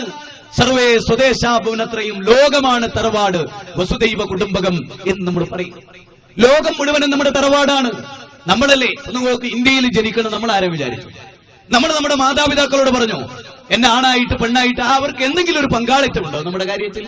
അവരുടെ ഗർഭപാത്രത്തിൽ 200 കോടി ബീജഗണങ്ങളിൽ ലക്ഷണമൊത്തൊരു ബീജം അണ്ഡവുമായി കൂടിച്ചേർന്ന് കേരളീയരായി ഇവിടെ ജനിച്ചു നമ്മൾ വിചാരിച്ചു, അല്ലേ? നമുക്ക് അമേരിക്കയിൽ ജനിക്കാൻ വിചാരിച്ചാൽ കഴിയോ? സാധിക്കോ? ഈ നാട്ടിൽ നമ്മളോട് ചോദിക്കാതെ, നമ്മളോട് പറയാതെ, നമ്മൾ അറിയാതെ നമ്മുടെ സൃഷ്ടാവ് നമുക്കൊരു ജീവിതം നൽകി. മനുഷ്യകുലമേ, എല്ലാവരും ആലോചിക്കുക. നമ്മളാരും ഇന്ത്യയിൽ, നമുക്ക് ഇന്ത്യ സ്നേഹമുള്ള രാജ്യമായി നമ്മളിവിടെ ജനിച്ചുകൊണ്ടല്ലേ. നമ്മൾ പാകിസ്ഥാനിലാണ് ജനിക്കുന്നെങ്കിലോ? ഒന്ന് ആലോചിച്ചു. അടൽ ബിഹാരി വാജ്പേയി ജനിച്ചത് പാകിസ്ഥാനിലാണ്. നിങ്ങൾ ശരിക്കും ആലോചിച്ചു, അടൽ ബിഹാരി വാജ്പേയി ജനിച്ചത് പാകിസ്ഥാനിലാണ്. അദ്ദേഹത്തിന് പാകിസ്ഥാനോട് വിരോധമല്ലേ? ഇപ്പോ ഇറ്റലിയിലാണ് സോണിയാഗാന്ധി. അവർ ഈ നാട്ടിൽ നല്ലത് ചെയ്തതായിട്ടാണ് എന്റെ ഒരു വിനീതമായ അറിവ്. ഈ രാജ്യത്തിന് വലിയ ദ്രോഹമൊന്നും ചെയ്തിട്ടില്ല. പക്ഷേ ഈ രാജ്യത്തിനച്ച സ്ത്രീകൾ ഈ രാജ്യത്തിന് വലിയ ഉപദ്രവം ഉണ്ടാക്കിയിട്ടുണ്ട്. അതിൽ സന്യാസിമാരുണ്ട്, സ്വാത്വികന്മാരായിട്ടുള്ളവരുടെ ഭാര്യമാരുണ്ട്. എന്താ കാരണം? അവിടെ ഞാൻ പറയുന്നു, എവിടെ ജനിക്കുന്നു എന്നുള്ളതല്ല. ഞാൻ ഈ രാജ്യത്ത് ജനിച്ചിട്ട് ഈ രാജ്യത്തിന്റെ താല്പര്യങ്ങൾക്ക് വിരുദ്ധമായി ഞാൻ ജീവിക്കുന്നുവെങ്കിൽ ഞാനാണ് രാജ്യദ്രോഹി. അമേരിക്കയിൽ നിന്ന് ആനി ബസന്റ് വിദേശിയായിരുന്നു, ഇന്ത്യക്കാർ ആദരിക്കുന്ന ഒരു മൗണ്ട് ബാറ്റൺ പ്രഭു ബ്രിട്ടീഷുകാരനായിരുന്നു, പക്ഷെ ആളുകൾ ആദരിക്കുന്ന മനുഷ്യനാ. എന്താ? 1947 ഓഗസ്റ്റ് 14 അർദ്ധരാത്രി പണ്ഡിറ്റ് ജവഹർലാൽ നെഹ്റുവിന്റെ കൈകളിൽ ഇന്ത്യൻ സ്വാതന്ത്ര്യം അദ്ദേഹം കൊണ്ടുപോയി കൊടുത്തു. ഇവിടേക്ക് എത്ര മൗണ്ട് നിങ്ങൾക്കറിയാലോ, നമ്മുടെ രാജാറാം മോഹൻ റോയ് വില്യം ബെന്റിക് പ്രഭുവിന്റെ ഭരണകാലഘട്ടം സതി സമ്പ്രദായം നിർത്തലാക്കിയത് ആരാന്ന് ചോദിച്ചാൽ വില്യം ബെന്റിക് പ്രഭുവിന്റെ ഭരണകാലഘട്ടത്തിൽ നിയമം മൂലം ഇവർക്ക് രണ്ടുപേർക്കും സ്ഥാനമുണ്ട്. അദ്ദേഹം ബ്രിട്ടീഷുകാരനായ വില്യം ബെന്റിക് പ്രഭുവിനെ നമ്മൾ ഓർക്കുന്നത് അയാൾ ബ്രിട്ടീഷുകാരനാണെന്നുള്ളത് കൊണ്ടല്ല, അയാൾ ചെയ്ത ഒരു സേവനം അത് ഇന്ത്യയുടെ പാരമ്പര്യമാണ്. അപ്പൊ ഇവിടെ ജനിച്ചവൻ ഈ രാജ്യത്തിന് ദ്രോഹം ചെയ്തവൻ രാജ്യദ്രോഹിയാ. പാകിസ്ഥാനിലോ കാശ്മീരിലോ ജനിച്ച് ഈ രാജ്യം ജീവിച്ച രാജ്യദ്രോഹി ആയിക്കൊള്ളണമെന്നില്ല. ഇതൊക്കെ നമ്മുടെ മനോഗതത്തിന്റെ പ്രശ്നമാണ്. പാകിസ്ഥാൻ നല്ലതാണ്, ഇന്ത്യ മോശമാണ്, ഇന്ത്യ നല്ലതാണ്, പാകിസ്ഥാൻ മോശം. ചങ്ങാതിമാരെ, എവിടെയാണെങ്കിലും മനുഷ്യർ നന്നായ രാജ്യവും ലോകമൊക്കെ നന്നാവും. മനുഷ്യര് നന്നായ നാട് നന്നാവും. എന്റെ ഹൃദയം നന്നായ ഞാനും എന്റെ പ്രവൃത്തിയും നന്നാകും. എന്റെ ഹൃദയം മ്ലേച്ഛമാണോ എങ്കിൽ എന്റെ പ്രവർത്തനവും മ്ലേച്ഛമാണ്. അതുകൊണ്ട് മനുഷ്യനാണ് നന്നാവേണ്ടത്. അതിന് മനുഷ്യനെ നന്നാക്കുന്ന മതം നന്നാവണം. മനുഷ്യനെ നന്നാക്കുന്ന മതം മോശമായ പോരാ. സാധാരണ ശ്രീനാരായണ ഗുരുവിന്റെ ഒരു വാചകം തെറ്റിദ്ധരിക്കാറുണ്ട്. അത് പറഞ്ഞ കോണ്ടസ്റ്റ്, ആ കോണ്ടസ്റ്റിൽ നിന്നുകൊണ്ട് നമ്മൾ മനസ്സിലാക്കുമ്പോൾ ഇത് തെറ്റില്ല, പക്ഷെ അതൊരു ആശയമായി എടുക്കാൻ പറ്റില്ല. ഏത്? മതമേതായാലും മനുഷ്യൻ നന്നായാൽ മതി. അത് അദ്ദേഹം പറഞ്ഞ കോണ്ടസ്റ്റ്, അത് അക്കാലഘട്ടത്തിൽ പ്രസ്താവ്യമാണ്. മതത്തിന്റെ പേരിൽ തമ്മിൽ തല്ലുകയും കഴുത്തറക്കുകയും ഉച്ചനീചത്വങ്ങളും തൊട്ടുകൂടായ്മയും തീണ്ടിക്കൂടായ്മയും പരസ്പര കലഹവും ഒക്കെ നടന്നിരുന്ന ഒരു കാലഘട്ടത്തിൽ അദ്ദേഹം പറഞ്ഞു, മതത്തിന്റെ പേരിൽ കലാപം ഒഴിവാക്കും, മനുഷ്യൻ നന്നായ മതി, മതം എന്തോ ആയിക്കൊള്ളട്ടെ, നന്നായിക്കൊള്ളൂ. പക്ഷെ ഇന്ന് മതമേതായാലും മനുഷ്യൻ നന്നായാ മതി എന്ന മുദ്രാവാക്യം ശരിയല്ല. കാരണം മരുന്ന് ഏതായാലും രോഗം മാറിയാൽ മതി എന്ന് നിങ്ങളൊന്ന് പറഞ്ഞു നോക്കൂ. രോഗത്തിനനുസരിച്ച് മരുന്ന് കുടിക്കണ്ടേ? രോഗത്തിനനുസരിച്ച് മരുന്ന് കുടിക്കാതെ ഏത് മരുന്നും കുടിച്ച ഏത് രോഗവും മാറും. അപ്പൊ മരുന്ന് ഏതായാലും രോഗം മാറിയാൽ മതി എന്ന അപകടകരമായ മുദ്രാവാക്യം പോലെ തന്നെയാണ് മതമേതായാലും മനുഷ്യൻ. മതം ഏതായാലും എന്നെല്ലാം പറയും, മതം ഒന്നേ ആകാൻ പാടുള്ളൂ, അത് ദൈവത്തിങ്കൽ നിന്നാണെന്ന് ഉറപ്പുണ്ടാകും. അല്ലാതെ ഇവിടുത്തെ സമൂഹം എന്ന നിലയിൽ മുസ്ലിം മതം, ഹൈന്ദവ മതം, ക്രൈസ്തവ, അതല്ല ഞാൻ ഉദ്ദേശിക്കുന്നത്. ദൈവം അവതരിപ്പിച്ച ഒരു മതം ഉണ്ടല്ലോ. അവസാനം ശ്രീനാരായണ ഗുരു തന്നെ പറഞ്ഞ ഒരു ജാതി, ഒരു മതം, ഒരു ദൈവം, മനുഷ്യന് എന്ന് പറഞ്ഞിട്ടുള്ള ഒന്ന്. ഏതാ ജാതി? മനുഷ്യജാതി. ചാതുർവർണ്ണ്യം മായാസൃഷ്ടം ഗുണകർമ്മ വിഭാഗശേ തദേഹ രമണീയാം ശരണേ അഭ്യാസേ ഹയദേ രമണീയാം യോനി അപദ്യോരൻ ബ്രാഹ്മണയോനി ക്ഷത്രിയയോനി വൈശ്യയോനി. ചന്തോകോപനിഷത്തിൽ പറഞ്ഞിട്ടുള്ളതാണ്. ചന്തോകോപനിഷത്തിൽ ജാതി തിരിക്കുകയാണ്. ബ്രാഹ്മണൻ, ക്ഷത്രിയൻ, അതൊക്കെ പിൽക്കാലത്ത് സവർണ മേധാവികൾ ഉണ്ടാക്കിയാണ്, വേദത്തിൽ ഉണ്ടായിരുന്നതല്ല. ഏതുപോലെ മനുഷ്യർ വേദത്തെ വളച്ചൊടിച്ചു. എല്ലാ മതസമൂഹത്തിനും സംഭവിച്ചത് എന്താ? ഇപ്പൊ അറബിയില് ഫജ്ർ എന്ന പദത്തിന്റെ അർത്ഥം പ്രഭാതം. അതേ അക്ഷരങ്ങളിൽ ഒരു ചെറിയ വ്യത്യാസം വരുത്തി ഫർജ് എന്ന് പറഞ്ഞാൽ ഗുഹ്യസ്ഥാനം. ഞാനത് പഠിക്കാൻ വേണ്ടി എളുപ്പത്തിൽ പറയാണ്, തെറ്റിദ്ധാരണ ഉണ്ടായിരുന്നു. ഫജ്ർ എന്നത് പ്രഭാതം, ഫർജ് എന്ന് പറഞ്ഞാൽ ഗുഹ്യസ്ഥാനം. ഒരക്ഷരം അങ്ങോട്ടും ഇങ്ങോട്ടും മാറിയ. അതുപോലെ സതിസമ്പ്രദായം നടപ്പാക്കാൻ വേണ്ടി പുരോഹിതന്മാർ ഒരു വേദവാക്യത്തെ തെറ്റായി വ്യാഖ്യാനിച്ചു, തെറ്റായി ഉച്ചരിച്ചു. അതെന്തായിരുന്നു? അതാണ് ഏത് കാലഘട്ടത്തിലും സംഭവിച്ചത്. അഗ്രേ തദ്ഗച്ഛതി ഭവതി എന്ന പദത്തെ അഗ്രേ മുന്നോട്ട് ഗമിച്ചോളൂ, ഭർത്താവ് മരിച്ചാലും ഇനിയും നീ ജീവിച്ചോളൂ എന്ന വാചകത്തിന് ചെറിയൊരു മാറ്റം വരുത്തി. അഗ്രേ തദ്ഗച്ഛതി ഭവതി. അഗ്രേ എന്നതിന് അഗ്നേ, അഗ്നിയിലേക്ക് ഗമിച്ചോളൂ, അഗ്രേ മുന്നോട്ട് പോയിക്കോളൂ എന്നതിനെ മാറ്റി അഗ്നേ തദ്ഗച്ഛതി ഭവതി എന്നാക്കി. രാജാറാം മോഹൻ റോയിയുടെ ജേട്ടൻ മരിച്ചപ്പോ അദ്ദേഹത്തിന്റെ ജേട്ടന്റെ ഭാര്യയെ ചെതയിൽ ചാടാൻ അവർ നിർബന്ധിച്ചു. രാജാറാം മോഹൻ റോയ് പറഞ്ഞു, പാടില്ല ചേച്ചി, ഇതിലൊന്നും ഒരു തത്വമില്ല, ഇത് പുരോഹിതന്മാർക്ക്. അതെന്താണെന്നറിയോ? അതായത് ഭർത്താവ് മരിച്ച സ്ത്രീയുടെ സ്വത്ത്, ആ സ്വത്തിൽ അവൾക്ക് അവകാശമുണ്ട്. അപ്പൊ അവളെ അതിൽ നിന്ന് ഒഴിവാക്കിയിട്ട് ആ സ്വത്തോടെ ഇവർക്ക് കൈക്കലാക്കണം. അതിനുവേണ്ടി ഇത്രത്തോളം എന്ന് പറഞ്ഞാൽ രാജാറാം മോഹൻ റോയുടെ ജ്യേഷ്ഠത്തിയുടെ ഭാര്യയെ തീയിലേക്ക് ഒരു വലിച്ചെറിഞ്ഞു എന്ന് മാത്രമല്ല, മുളവടി കൊണ്ട് കുത്തിപ്പിടിച്ചു അവിടെ നിന്ന് രക്ഷപ്പെടാതിരിക്കാൻ. ഇന്ത്യയുടെ ചരിത്രമാണ്, പരിശോധിക്കേണ്ടതും പഠിക്കേണ്ടത്. അപ്പൊ സഹോദരങ്ങളെ, ഞാൻ പറഞ്ഞു വന്നത് മത സമൂഹത്തിന് ഏത് കാലഘട്ടത്തിലും സംഭവിച്ചിട്ടുള്ള ഈ ഡീവിയേഷനെ വളരെ ചുരുക്കി ഞാൻ പറയട്ടെ. മനുഷ്യകുലം ഒരാരംഭത്തിൽ ഒരേ അച്ഛന്റെ അമ്മയുടെ മക്കളായി ഈ ലോകത്ത് ജനിക്കുകയും വളരുകയും ചെയ്യും. പിന്നീട് സൂര്യനെയും ചന്ദ്രനെയും നക്ഷത്രങ്ങളെയും ഭൂമിയെയും കല്ലും മരവും മുള്ളും മൂർഖൻ പാമ്പും മാൽത്തറകളും മക്ബറകളും ജാറങ്ങളും പുണ്യപുഷ്പങ്ങളും മണ്ഡപങ്ങളും ശ്രീകോവിലുകളും മനുഷ്യരുമൊക്കെ ആരാധിക്കപ്പെടാൻ തുടങ്ങിയപ്പോ ഇവിടെ അനവധി ഗ്രൂപ്പുകളുണ്ടായി. അതിൽ പരസ്പര മത്സരങ്ങളുണ്ടായി, പരസ്പര സംഘടനകളുണ്ടായി, കണ്ടുകൂടാത്ത ആളുകളുണ്ടായി. അവിടെയാണ് ഇസ്ലാം എന്ന സമൂഹത്തെ പല രൂപത്തിൽ നിങ്ങൾ തെറ്റിദ്ധരിച്ചോളൂ. പക്ഷേ യാഥാർത്ഥ്യങ്ങളോട് പുറംതിരിഞ്ഞു നിൽക്കാൻ നമുക്കൊരിക്കലും സാധിക്കില്ലല്ലോ. അപ്പൊ നിങ്ങൾക്കറിയാം, ഞാൻ ലളിതമായൊരു ഉദാഹരണം പറയാം. ഇപ്പൊ B.R. അംബേദ്കർ, നമ്മുടെ ഭരണഘടനാ ശില്പികളിൽ പ്രമുഖനായ B.R. അംബേദ്കർ, അദ്ദേഹത്തിന്റെ പ്രതിമയിൽ ചെരുപ്പ് ചാർത്തപ്പെട്ടു ബോംബെയിൽ ഒരിക്കൽ കലാപമുണ്ടായി.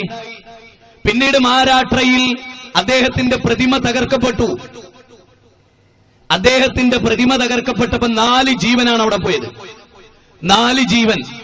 എന്നാൽ നിങ്ങൾ അത്ഭുതത്തോടെ ഞാൻ പറയാം, ശ്രീനാരായണ ഗുരുവിന്റെ പ്രതിമ തകർക്കപ്പെട്ടിട്ടുണ്ട്, പല പ്രതിമകളും മോഷണം പോയിട്ടുണ്ട്, പല പ്രതിമകളും തകർക്കപ്പെട്ടതിന്റെ പേരിൽ നമ്മുടെ നാട്ടിൽ കലാപങ്ങൾ ഉണ്ടായിട്ടുണ്ട്. പക്ഷേ മനുഷ്യ ചരിത്രത്തിൽ ഇസ്ലാമിന്റെ പേരിൽ, ഒരു പ്രതിമയുടെ പേരിൽ ഒരു ഈച്ചയെ പോലും ബലി കൊടുക്കേണ്ടി വന്നിട്ടുണ്ടോ ഇസ്ലാമിന്? നിങ്ങൾ ചിന്തിക്കേണ്ടതാണ്, എല്ലാരും ചിന്തിക്കേണ്ടതാണ്. മുഹമ്മദ് നബിയുടെ പ്രതിമ തകർത്തതിന്റെ പേരിൽ ഒരു വാക്കേറ്റം പോലും ഇന്ന് മനുഷ്യ ചരിത്രത്തിൽ ഉണ്ടായിട്ടുണ്ടോ? ചിന്തിക്കേണ്ടതാണ്, വേറിട്ട് ചിന്തിക്കേണ്ടതാണ്. എന്തുകൊണ്ട്? ഇസ്ലാം കലാപം എത്ര കണ്ട് ഇല്ലാതാക്കാൻ കഴിയും അത് പഠിപ്പിച്ച മതമാണ് ഇസ്ലാം. എത്ര കണ്ട് കലാപം ഉണ്ടാക്കാൻ കഴിയുന്നല്ല. അതുകൊണ്ട് തന്നെ എന്റെ നാട്ടിൽ പറയുന്ന ഒരു ചൊല്ലി ഞാൻ എല്ലാ പ്രസംഗത്തിലും പറയാറുണ്ട്. നാഗത്തിങ്ങൽ ആന എന്നെ കുത്തൂല എന്ന് പറഞ്ഞൊരാൾ. അവ ചോദിച്ചു, അതെന്താ മുമ്പിലാലേ? നാഗത്തിങ്ങൽ ആനന്റെ അടുത്തേക്ക് ഞാൻ പോകൂല, ഞാൻ പോയാലല്ലേ എന്നെ കുത്തുക. അതുകൊണ്ട് അങ്ങനെ ഒരു പ്രശ്നം വരുന്നില്ല. ആന കുത്തി മരിക്കുക എന്നുള്ളൊരു പ്രശ്നം എനിക്ക് വരില്ല. ഞാൻ ആനുള്ളിടത്തിലേക്കേ പോവാറില്ല. ഇസ്ലാമിക സമൂഹം ഞങ്ങൾ ഉറച്ചു പറയാ, മുഹമ്മദ് നബിയുടെ പ്രതിമ തകർത്തതിന്റെ പേരിൽ ഈ നാട്ടിൽ ഒരു കലാപം ഉണ്ടാവില്ല. എന്താ? ലോകത്ത് പ്രതിമയില്ലാത്ത ലക്ഷോപലക്ഷം കോടിക്കണക്കിന് മനുഷ്യരുള്ള ലോകത്തിലെ ഏക നേതാവ് അത് മുഹമ്മദ് നബി മാത്രമാണ്, സല്ലല്ലാഹു അലൈഹി വസല്ലം. അല്ലെ? ഈ ഒരു ക്രെഡിറ്റ് ലോകത്ത് ആർക്കുണ്ട്? ഇവിടെ ഏത് മനുഷ്യനും ഒരു നേതാവായ പിന്നെ അവരുടെ വലിയ പ്രതിമ ഉണ്ടാക്കലാണ്, അല്ലെ? നിങ്ങൾ ആലോചിച്ചു നോക്കൂ, ലോകത്ത് കിടന്ന ഏറ്റവും വലിയൊരു ചരിത്ര സംഭവം പറയാൻ ഞാൻ. ജപ്പാൻ ഭരിച്ചിരുന്ന ബുദ്ധ മതാനുയായികളായ ചക്രവർത്തിമാർ, ഹിദിയോഷി ചക്രവർത്തി എന്ന പ്രഗത്ഭനായ ഒരു ചക്രവർത്തി ഉണ്ടായിരുന്നു. 1596 അദ്ദേഹത്തിന്റെ നാട്ടിൽ ഒരു ഭൂമി കുലുക്കം ഉണ്ടായി. അതിനിടയിൽ ഒരു സംഭവം ഉണ്ടായത്, ഏറ്റവും വലിയ ബുദ്ധ പ്രതിമ അദ്ദേഹം ലക്ഷോപലക്ഷം രൂപ മുടക്കി ഉണ്ടാക്കി. അതാണ് ഞാൻ ഇത് നിങ്ങൾക്കറിയാം, വിൽറിയു ഡ്രാൻഡ് എന്ന് പറയുന്ന വിഖ്യാതനായ ഒരു ചരിത്രകാരനാണ്. പ്രഗത്ഭമായ നാഗരികതയുടെ ചരിത്രം എന്ന അദ്ദേഹത്തിന്റെ പുസ്തകത്തിലാണ് ഇത് രേഖപ്പെടുത്തുന്നത്, ഈ സംഭവം രേഖപ്പെടുത്തുന്നത്. ഹിദിയോഷി ചക്രവർത്തി ഒരു വലിയ ബുദ്ധ പ്രതിമ ഉണ്ടാക്കി, ഒരു വലിയ ബുദ്ധ പ്രതിമ. അങ്ങനെ ഒരുപാട് തൊഴിലാളികൾ വെച്ച് കഷ്ടപ്പെട്ടുണ്ടാക്കി, വളരെ പ്ലാനിങ്ങോടെ. എന്നിട്ട് 1596 ഹിദിയോഷി ചക്രവർത്തി ക്ഷേത്രത്തിൽ കൊണ്ടുപോയി ഈ വലിയ ബുദ്ധ പ്രതിമ നാട്ടി. അന്ന് രാത്രി ഒരു ഭൂകമ്പമുണ്ടായി. അങ്ങനെ അദ്ദേഹം രാവിലെ വന്നു നോക്കുമ്പോ തകർന്ന് തരിപ്പണമായി മണ്ണോട് മണ്ണ് ചേർത്ത് നടക്കുന്ന ബുദ്ധപ്രതിമ കണ്ടുകൊണ്ട് ആവനായിൽ നിന്ന് അമ്പ് വലിച്ചെടുത്ത് അദ്ദേഹം പറഞ്ഞു അത്രേ ഈ വിഗ്രഹത്തോട്, എന്റെ പ്രിയപ്പെട്ട വിഗ്രഹമേ, ബുദ്ധ വിഗ്രഹമേ, ലക്ഷോപലക്ഷം രൂപ മുടക്കി ഞാൻ നിന്നെ ഉണ്ടാക്കി. ഒരു കാറ്റിന് പോലും, ഒരു ഭൂമി കുലുക്കത്തിന് പോലും, ആ ഭൂമി കുലുക്കത്തെ പോലും മുൻകൂട്ടി പ്രവചിക്കുവാനോ കാണാനോ അതിനെ അതിജയിക്കുവാനോ സ്വന്തം ശരീരത്തെ പോലും നിനക്ക് രക്ഷപ്പെടുത്താനോ കഴിയാതെ, ഈ ക്ഷേത്രത്തെ പോലും പ്രൊട്ടക്ട് ചെയ്യാനാവാതെ നീതാ തകർന്നു തരിപ്പണമായിരിക്കുന്നു എന്ന് പറഞ്ഞ് അതിനു നേരെ അമ്പെയ്തു എന്ന് വിൽ ഡ്യൂറാന്റിന്റെ നാഗരികതയുടെ ചരിത്രം എന്ന പുസ്തകത്തിൽ രേഖപ്പെടുത്തുകയാണ്. ഇസ്ലാം ചിന്തിച്ചത് അവിടെയാണ്. ഇസ്ലാം മാത്രമല്ല, ലോകത്തെ എല്ലാ മതങ്ങളും. ഞാനിവിടെ പറയട്ടെ, ക്രൈസ്തവരിവിടെയുണ്ട്. നിങ്ങൾ ബൈബിളുമായി ഈ സ്റ്റേജിൽ വരാൻ തയ്യാറുണ്ടോ? വിഗ്രഹാരാധന ബൈബിൾ പ്രകാരം തെറ്റാണെന്ന് എനിക്ക് പറയാൻ കഴിയും. വേദങ്ങൾ കൊണ്ടുവന്ന് ഇവിടെ കയറാൻ നമ്മുടെ ഹൈന്ദവ സഹോദരങ്ങൾ തയ്യാറുണ്ടോ? ഞാൻ സ്ഥാപിച്ചു തരും വിഗ്രഹാരാധന തെറ്റാണ് എന്ന് വേദം കൊണ്ട്. മുസ്ലിങ്ങൾ ഖുർആനുമായി ഇവിടെ കയറി വരാൻ സാധ്യതയുണ്ടോ? എങ്കിൽ ഖബറാരാധനയും അതുപോലെ വിഗ്രഹാരാധനയും തെറ്റാണ് ഖുർആനിക വീക്ഷണത്തിൽ എന്ന് ഞാൻ തെളിയിച്ചു തരും. അപ്പൊ ഈ 3 മതഗ്രന്ഥങ്ങളും വിഗ്രഹാരാധന തെറ്റാണെന്ന് പഠിപ്പിക്കുമ്പോ നാം അതിന്റെ പേരിൽ എന്തിന് കലാപം ഉണ്ടാക്കണം? നാം അതിന്റെ പേരിൽ എന്തിന് പരസ്പരം മരിക്കണം? നിങ്ങൾ അത്ഭുതകരമായ ഒരു കാര്യം നോക്ക്. ഏത് ചോട്ടാ നേതാവിനും പ്രതിമയുള്ള ഒരു കാലഘട്ടമാണല്ലോ ഇത് മനുഷ്യ സമൂഹത്തിൽ. പക്ഷേ മുഹമ്മദ് നബിയുടെ പ്രതിമയില്ല എന്നത് മനുഷ്യകുലത്തെ മുഴുവനും പിടിച്ചു നിർത്തി ചിന്തിപ്പിക്കേണ്ടതാണ്. ഒരു ചിത്രം പോലുമില്ല എന്നത്, ഒരു ഫോട്ടോ പോലുമില്ല എന്നത്, ഒന്നിന്റെയും രൂപത്തിൽ, മരത്തിന്റെ രൂപത്തിലോ കല്ലിന്റെ രൂപത്തിലോ ചിത്രത്തിന്റെ രൂപത്തിലോ ആ മഹാന്റെ. എന്തുകൊണ്ട്? ഒന്നാമതായി, അങ്ങനെ ഒരു രൂപമുണ്ടായാൽ കാലക്രമേണ ദൈവത്തിലേക്ക് ക്ഷണിക്കാൻ വന്ന പ്രവാചകൻ ദൈവമായി മാറും. അതുകൊണ്ടാണ് അദ്ദേഹം ക്രൈസ്തവ ലോകത്തോട് പറഞ്ഞത്, ലാ തുറൂനി കമാ തറത്തുൻ നസാറ ഈസ ഇബ്നു മറിയം. മുസ്ലിം സമൂഹത്തെ വിളിച്ചുകൊണ്ട് അദ്ദേഹം പറഞ്ഞു, യേശുക്രിസ്തുവിനെ അവരെ ദൈവമാക്കി, അതുപോലെ നിങ്ങൾ എന്നെ ആക്കരുത്. വഖൂലു അബ്ദുല്ലാഹി വറസൂലുഹു. സ്വയം ലോകത്ത് സ്വയം ദിവ്യത്വം കൽപ്പിക്കാത്ത ഒരേ ഒരു നേതാവ് മുഹമ്മദ് നബി സല്ലല്ലാഹു അലൈഹി വസല്ലം. ദൈവത്തിന്റെ ഒരു അംശവും അദ്ദേഹം അവകാശപ്പെട്ടില്ലെന്ന് മാത്രമല്ല, ചരിത്രത്തിലെ ഏറ്റവും ശ്രദ്ധേയമായ ഒരു സംഭവം, ഇന്ന് വീണത് വിദ്യയാക്കുന്ന ലോകമാണല്ലോ നമ്മുടെ നാട്. മനുഷ്യ ദൈവങ്ങളെ കൊണ്ട് നടക്കാൻ വയ്യ, അവരെ തട്ടിയിട്ട് താഴെ വീണുക. അത്രയേറെ മനുഷ്യ ദൈവങ്ങൾ. ഒരു ദൈവത്തിന്റെ പ്രൊട്ടക്റ്റിന് 500 പോലീസുകാർ കേന്ദ്ര ഗവൺമെന്റ് നിർത്തിക്കൊടുക്കുക, ഒരു ദൈവത്തെ സംരക്ഷിക്കാൻ. അങ്ങനെയുള്ള നമ്മുടെ നാട്, തങ്ങന്മാരും ബീവിമാരും അരങ്ങ് തകർക്കുന്ന നമ്മുടെ നാട്, ഭീമാ ബീവിമാരും അതുപോലെ ഉള്ളാളം തങ്ങളും അങ്ങ് മുനമ്പത്ത് ബീവിയും ഒക്കെ അരങ്ങ് തകർക്കുന്ന ദൈവങ്ങളായി ചമയുക നമ്മുടെ നാട്. സാക്ഷാൽ ഈശ്വരനെ മറന്നുപോയ മനുഷ്യകുലമുള്ള നമ്മുടെ നാട് അല്ലേ? യഥാർത്ഥമായി വായുവും വെള്ളവും നൽകുന്ന സിട്ടാവിനെ മറന്നുപോയ നമ്മുടെ നാട്, ഈ മഹാപ്രപഞ്ചത്തെ സൃഷ്ടിച്ച സിട്ടാവിനെ മറന്നുപോയ നമ്മുടെ നാട്. ഓം സദേ സമസ്തേ സർവലോകാശ്രയായ ഏകം സദ്ബഹുദാ വിപ്രാവദന്തി യോ ദേവാനാം നാമധായേകേവ എന്ന് ഋഗ്വേദമടക്കമുള്ള വേദങ്ങൾ പഠിപ്പിച്ചിട്ട് അതിൽ നിന്നൊക്കെ തെന്നിമാറിയ നമ്മുടെ സമുദായം. അവിടെ നിങ്ങൾ ആലോചിച്ചു നോക്ക്, ബൈബിളിൽ വിഗ്രഹാരാധന പാപമായിട്ടാണ് പഠിപ്പിക്കുന്നത് അല്ലേ? ക്രിസ്ത്യാനികളോട് നിങ്ങൾ ചോദിക്കുക, എന്റെ പ്രസംഗം കേൾക്കുന്ന ഏതെങ്കിലും പള്ളിയിലച്ഛനോ അല്ലെങ്കിൽ ഏതെങ്കിലും ക്രിസ്തീയ പണ്ഡിതനോ ഉണ്ടെങ്കിൽ ബൈബിൾ അങ്ങനെ ഇല്ല എന്ന് പറയട്ടെ, ഒരു എഴുത്തി തരട്ടെ, ഞാൻ കാണിച്ചു. വിഗ്രഹാരാധന പാടില്ലെന്ന് നഖശികാന്തം എതിർത്ത ഗ്രന്ഥം ബൈബിൾ. യജുർവേദം വിഗ്രഹാരാധന പാടില്ലെന്ന് പറഞ്ഞ ഗ്രന്ഥം. ശേതരോപനിഷത്ത് വേദം വിഗ്രഹാരാധന പാടില്ലെന്ന് പറഞ്ഞ ഗ്രന്ഥം. കേനോപനിഷത്ത് വിഗ്രഹം പാടില്ലെന്ന് പറഞ്ഞ ഗ്രന്ഥം. മഹാഭാരതത്തിലെ ഭീഷ്മപർവം മുതൽ ആരംഭിക്കുന്ന 18 അധ്യായമുള്ള ശ്രീമദ് ഭഗവത്ഗീത, 25 മുതൽ 42 വരെ നീണ്ടുകിടക്കുന്ന ശ്രീമദ് ഭഗവത്ഗീതയുടെ രാജകുഹയോഗം 9-ാം അധ്യായം വിഗ്രഹാരാധന പാടില്ലെന്ന് പറഞ്ഞു. എന്നിട്ട് എന്താ നമുക്ക് സംഭവിച്ചത്? അതിന്റെ പേരിലല്ലേ നമുക്ക് പ്രശ്നം. നമ്മളിതൊക്കെ മാറ്റി നിർത്തി ഏകനായ ദൈവത്തോട് എല്ലാ മനുഷ്യരും, ഇതൊരു വർഗീയതയല്ല, ഇത് ലോകത്തിലെ ഏറ്റവും ഉന്നതമായ ഒരു തത്വമാണ് ഞാൻ പറയുന്നത്. ഭാസ്കര, ജോസഫ്, ഏലിയാമേ, നമ്മളൊക്കെ ഒന്നാണ്. തല്ലേണ്ടവരല്ല, കഴുത്തറക്കേണ്ടവരല്ല. ഇത് വിഭാഗീയതയല്ല, ഇത് വർഗീയതയല്ല, മനുഷ്യകുലത്തിന്റെ ഐക്യത്തിന്റെ സന്ദേശമാണ് എന്നാണ് ഞാൻ പറഞ്ഞത്. ആലോചിച്ചേ, നമ്മൾ വളരെ ഗൗരവമായി ആലോചിച്ചേ. ബൈബിളിൽ നിങ്ങൾ പരിശോധിക്കുക, ബൈബിളിലെ പല വാചകങ്ങളും, ആ വാചകങ്ങളിലൂടെ നമ്മൾ കടന്നു പോകുമ്പോ ഏകനായ ദൈവത്തെക്കുറിച്ചുള്ള വ്യക്തമായ പരാമർശങ്ങൾ ആ വേദത്തിൽ നമ്മൾ പഠിക്കുകയാണ്. ദൈവവിശ്വാസവും മതവിശ്വാസവും തമ്മിൽ ഏറ്റുമുട്ടുന്ന ഒരു കാലഘട്ടത്തിൽ യഥാർത്ഥമായ വേദത്തിന്റെ സന്ദേശം എന്താ? നമുക്കറിയാം, 10 കമാൻഡ്മെന്റ്സ്. എന്താണ് 10 കമാൻഡ്മെന്റ്സ്? 10 കൽപ്പനകൾ. മോസസ് പ്രവാചകനിലെ 10 കൽപ്പനകൾ. അതുപോലെ തന്നെ പഴയ നിയമം, ഓൾഡ് ടെസ്റ്റ്മെന്റിലെ 20-ാം അധ്യായം പുറപ്പാട് 1 മുതൽ 6 വരെയുള്ള വചനങ്ങൾ. എന്താ അവിടെ പഠിപ്പിക്കുന്നത്? മിസ്രയീം ദേശത്തു നിന്നും, നിങ്ങൾ അടിവരയിട്ട് ശ്രദ്ധിക്കണം, എനിക്ക് എവിടെയെങ്കിലും വാചകങ്ങളിൽ തകരാറുണ്ടോ നിങ്ങൾ പരിശോധിക്കുക. മിസ്രയീം ദേശത്തു നിന്നും, അടിമ ഭവനത്തിൽ നിന്നും നിന്നെ കൊണ്ടുവന്നവനായ ഞാനാകുന്നു നിന്റെ കർത്താവ്. മേലെ സ്വർഗത്തിലുള്ളതിന്റെയോ താഴെ ഭൂമിയിലുള്ളതിന്റെയോ വെള്ളത്തിനടിയിലുള്ളതിന്റെയോ ഒന്നിന്റെയും പ്രതിമ അരുത്. അനുവദനീയമാണെന്നല്ല, അരുത് എന്നതിന്റെ അർത്ഥം എന്താ? ആവാന്ന യഥേഷ്ടമാവാന്ന എത്രയെങ്കിലും ചെയ്യാന്ന അരുത്, അവക്ക് മുമ്പിൽ നീ സാഷ്ടാംഗം പ്രണമിക്കരുത്. രണ്ടരുതുകളാണ് ഒരേ സൂത്രത്തിലുള്ളത്. കണ്ടോ? ആലോചിക്കണം. അതിന്റെ മുമ്പിൽ നീ സാഷ്ടാംഗം പ്രണമിക്കരുത്. ഒന്നിന്റെയും പ്രതിമ അരുത്, അവക്ക് മുമ്പിൽ നീ സാഷ്ടാംഗം പ്രണമിക്കരുത്. ഞാൻ ചോദിക്കട്ടെ, ഈ ബൈബിൾ വാചകമുള്ള ബൈബിളാണ് പ്രതിമയുടെ നേരെ ചുവട്ടിൽ ചർച്ചിൽ കൊണ്ടുപോയി വെക്കുന്നത്. പ്രതിമ പാടില്ല എന്ന് പറയുന്ന ബൈബിളിന്റെ കോപ്പിയാണ് പ്രതിമയോട് ചേർത്ത് ഇന്നത്തെ ചർച്ചിൽ വെച്ചിരിക്കുന്നത്. മനുഷ്യരാലോചിക്കേണ്ടതാണ്, മനുഷ്യർ ചിന്തിക്കേണ്ടതാണ്. എന്റെ വകയല്ലല്ലോ. അങ്ങനെയാണെങ്കിൽ നിങ്ങൾക്ക് പറയാമായിരുന്നു, ഞാനൊരു മതത്തിനെതിരെ കടന്നാക്രമിച്ചു. ഞാൻ മതത്തിനെതിരല്ല, യഥാർത്ഥ മതത്തിലേക്ക് മനുഷ്യരെ തിരിച്ചു വിളിക്കുന്ന പ്രബോധക സംഘങ്ങളിൽ ഒരു എളിയ പ്രബോധകനാണ് ഞാൻ. അതുകൊണ്ട് തന്നെ സാക്ഷാൽ സത്യത്തെ, മഹാഭാരത യുദ്ധം നടക്കുമ്പോൾ ദുര്യോധനൻ ഗാന്ധാരിയോട് ചോദിച്ചു, അമ്മേ ഞങ്ങൾ ജയിക്കുമോ? അമ്മ പറഞ്ഞു, മോനെ, യഥോ ധർമ്മസ്ഥതോ ജയ, യഥോ ധർമ്മസ്ഥതോ ജയ. എവിടെ ധർമ്മമുണ്ടോ അവിടെ വിജയമുണ്ട് മോനെ. എങ്ങനെ? നമ്മളത് ജയം, ബാക്കിയുള്ള എന്തായാലും നമുക്ക് പ്രശ്നമില്ല, അല്ലേ? ആവട്ടെ, പോകട്ടെ, വരട്ടെ, എന്തുമാകട്ടെ, തുലയട്ടെ, അവന്റെ ജീവിതം എനിക്ക് എന്റെ ജീവിതവും എന്റെ പാർട്ടിയുടെ ജീവിതവും എന്നതല്ലാതെ ഇന്നത്തെ മനുഷ്യർക്ക് വേറെന്താണുള്ളത്? പാർട്ടിക്കപ്പുറത്ത് സത്യമേവ ജയതേ. നമ്മുടെ ഹൈക്കോടതിയിൽ ആർട്ടിൽ എഴുതി വെച്ചതാ, സത്യമേവ ജയതേ. സത്യം ജയിക്കണം. ജയിച്ചോ? സത്യം ജയിച്ചോ? നമ്മുടെ നാട്ടിൽ സത്യത്തെ നിഷ്കരണം കഴുത്തു ഞെരിച്ചു കൊന്നു.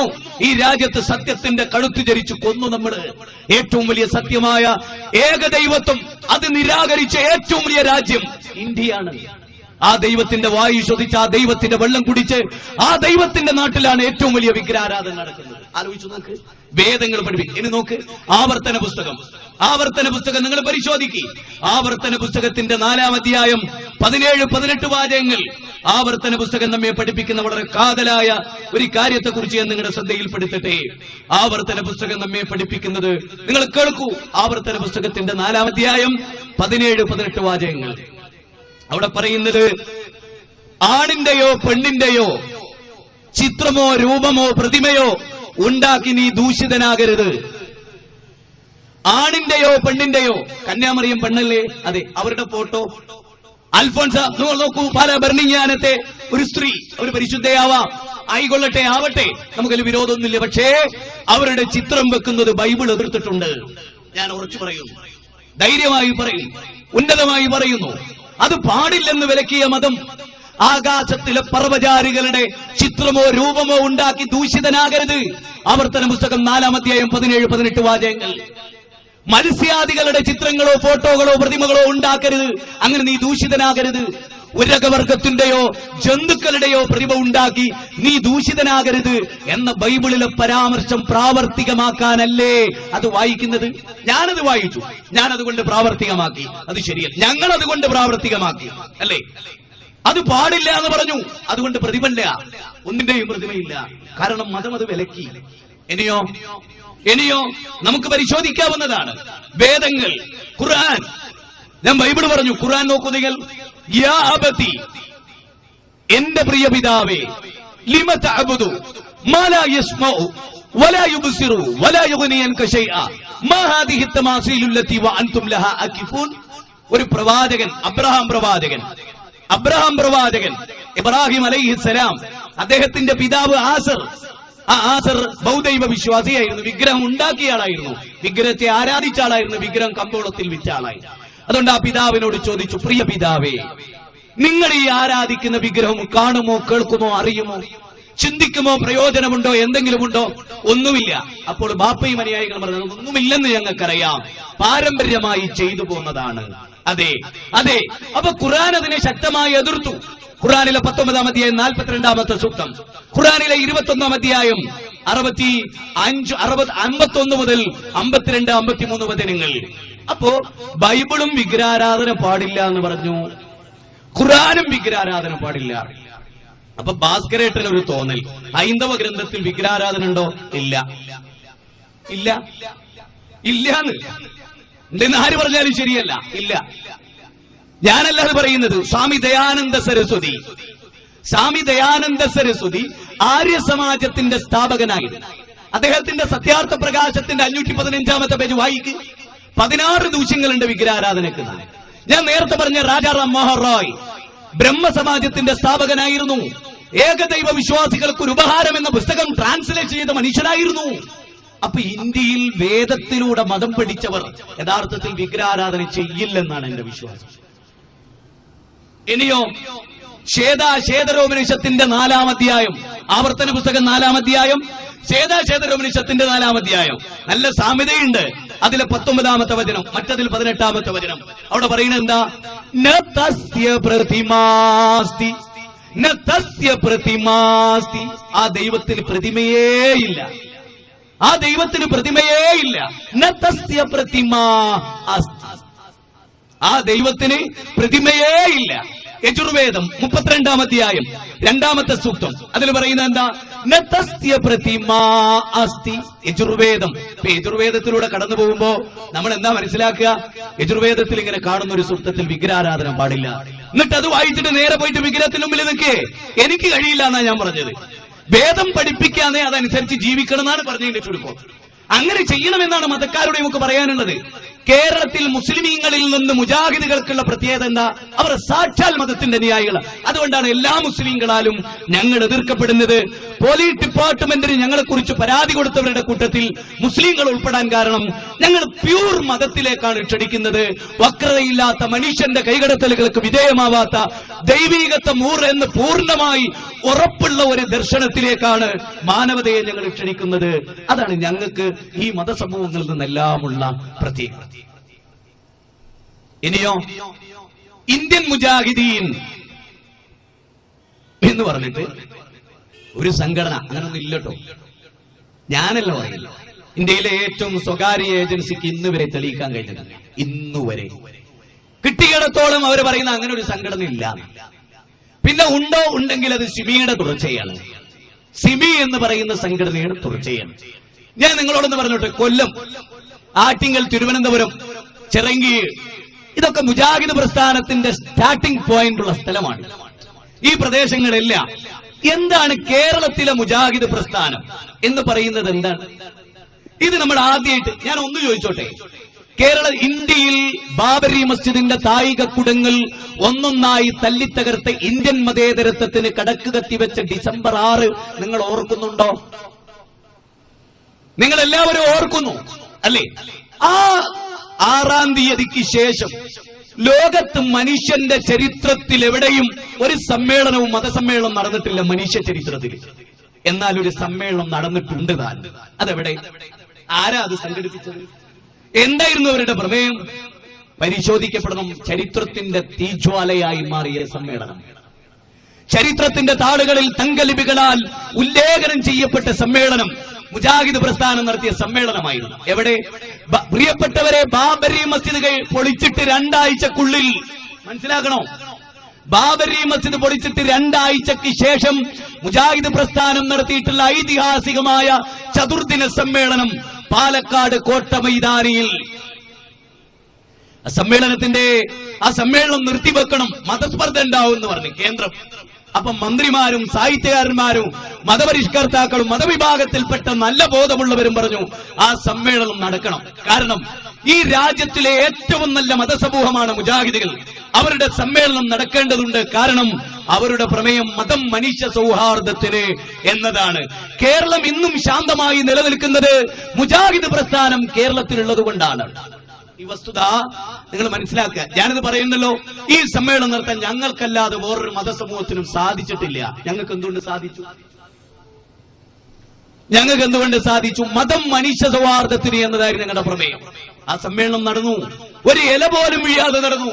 സ്വാമിമാർ പങ്കെടുത്തു, കേന്ദ്രമന്ത്രിമാർ പങ്കെടുത്തു, അതുപോലെ തന്നെ നമ്മുടെ മുഖ്യമന്ത്രിമാർ പങ്കെടുത്തു, എല്ലാവരും പങ്കെടുത്തു, എല്ലാ മതസമൂഹം പങ്കെടുത്തു, സന്യാസിമാരും പള്ളിയിലച്ചന്മാരും പങ്കെടുത്തു. പിൻ ഡ്രോപ്പ് സൈലൻസിൽ ഒരു സമ്മേളനം നടന്നു. അത് നടത്തിയ പ്രസ്ഥാനം കേരള നദ്വത്തുൽ മുജാഹിദീൻ പ്രസ്ഥാനം. സ്വാതന്ത്ര്യ സമരത്തിൽ വഹാബികൾ എന്ന് ബ്രിട്ടീഷുകാർ വിളിക്കപ്പെട്ട പ്രസ്ഥാനം വഹാബി മൂവ്മെന്റ്. നോക്കൂ, മുഹമ്മദ് അബ്ദുറഹ്മാൻ സാഹിബ് നിങ്ങൾ കേട്ടിട്ടുണ്ടോ? അദ്ദേഹം ആരാണ് അറിയോ നിങ്ങൾക്ക്? അദ്ദേഹത്തിന്റെ പേരിൽ സിനിമ ഇറങ്ങാൻ പോകുന്നു. എന്തുകൊണ്ട്? മുഹമ്മദ് അബ്ദുറഹ്മാൻ സാഹിബ് മുജാഹിദുകളുടെ കേരളത്തിലെ പൂർവ്വകാല നേതാക്കന്മാരിൽപ്പെട്ട ഒരാളായിരുന്നു മുഹമ്മദ് അബ്ദുറഹ്മാൻ സാഹിബ്. കെ മൗലവി, സ്വദേശാഭിമാനി രാമകൃഷ്ണപിള്ള. മറന്നോ?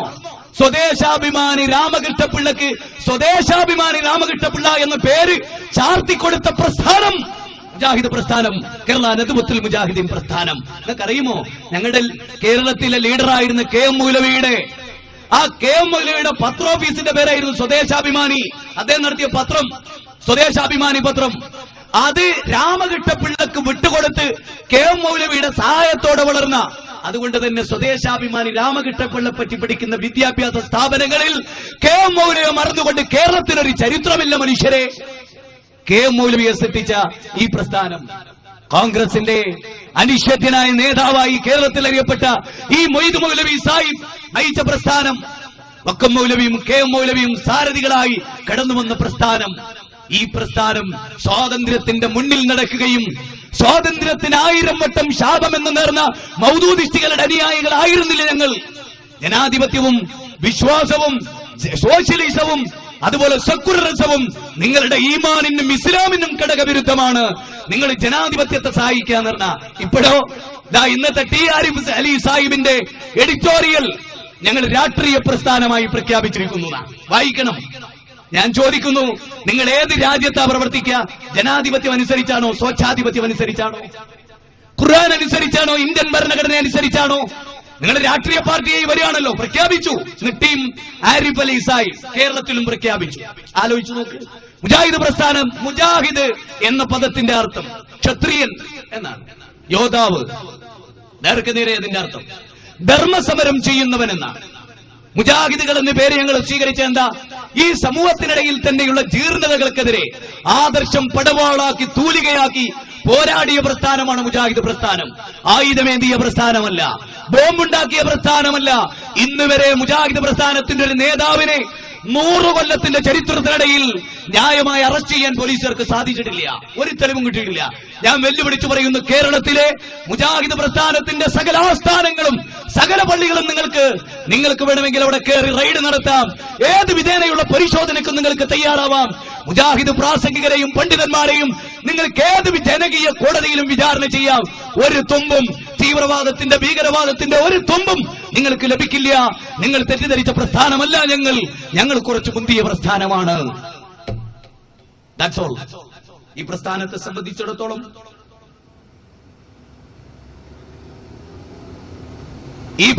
സംബന്ധിച്ചിടത്തോളം ഏറ്റവും പ്രധാനപ്പെട്ട വളരെ വ്യാപകമായി ഇപ്പൊ ഇന്ത്യൻ മുജാഹിദീൻ നിങ്ങൾ ആലോചിച്ചു. അത് ഈ അടുത്ത കാലത്തല്ലേ കേട്ട്?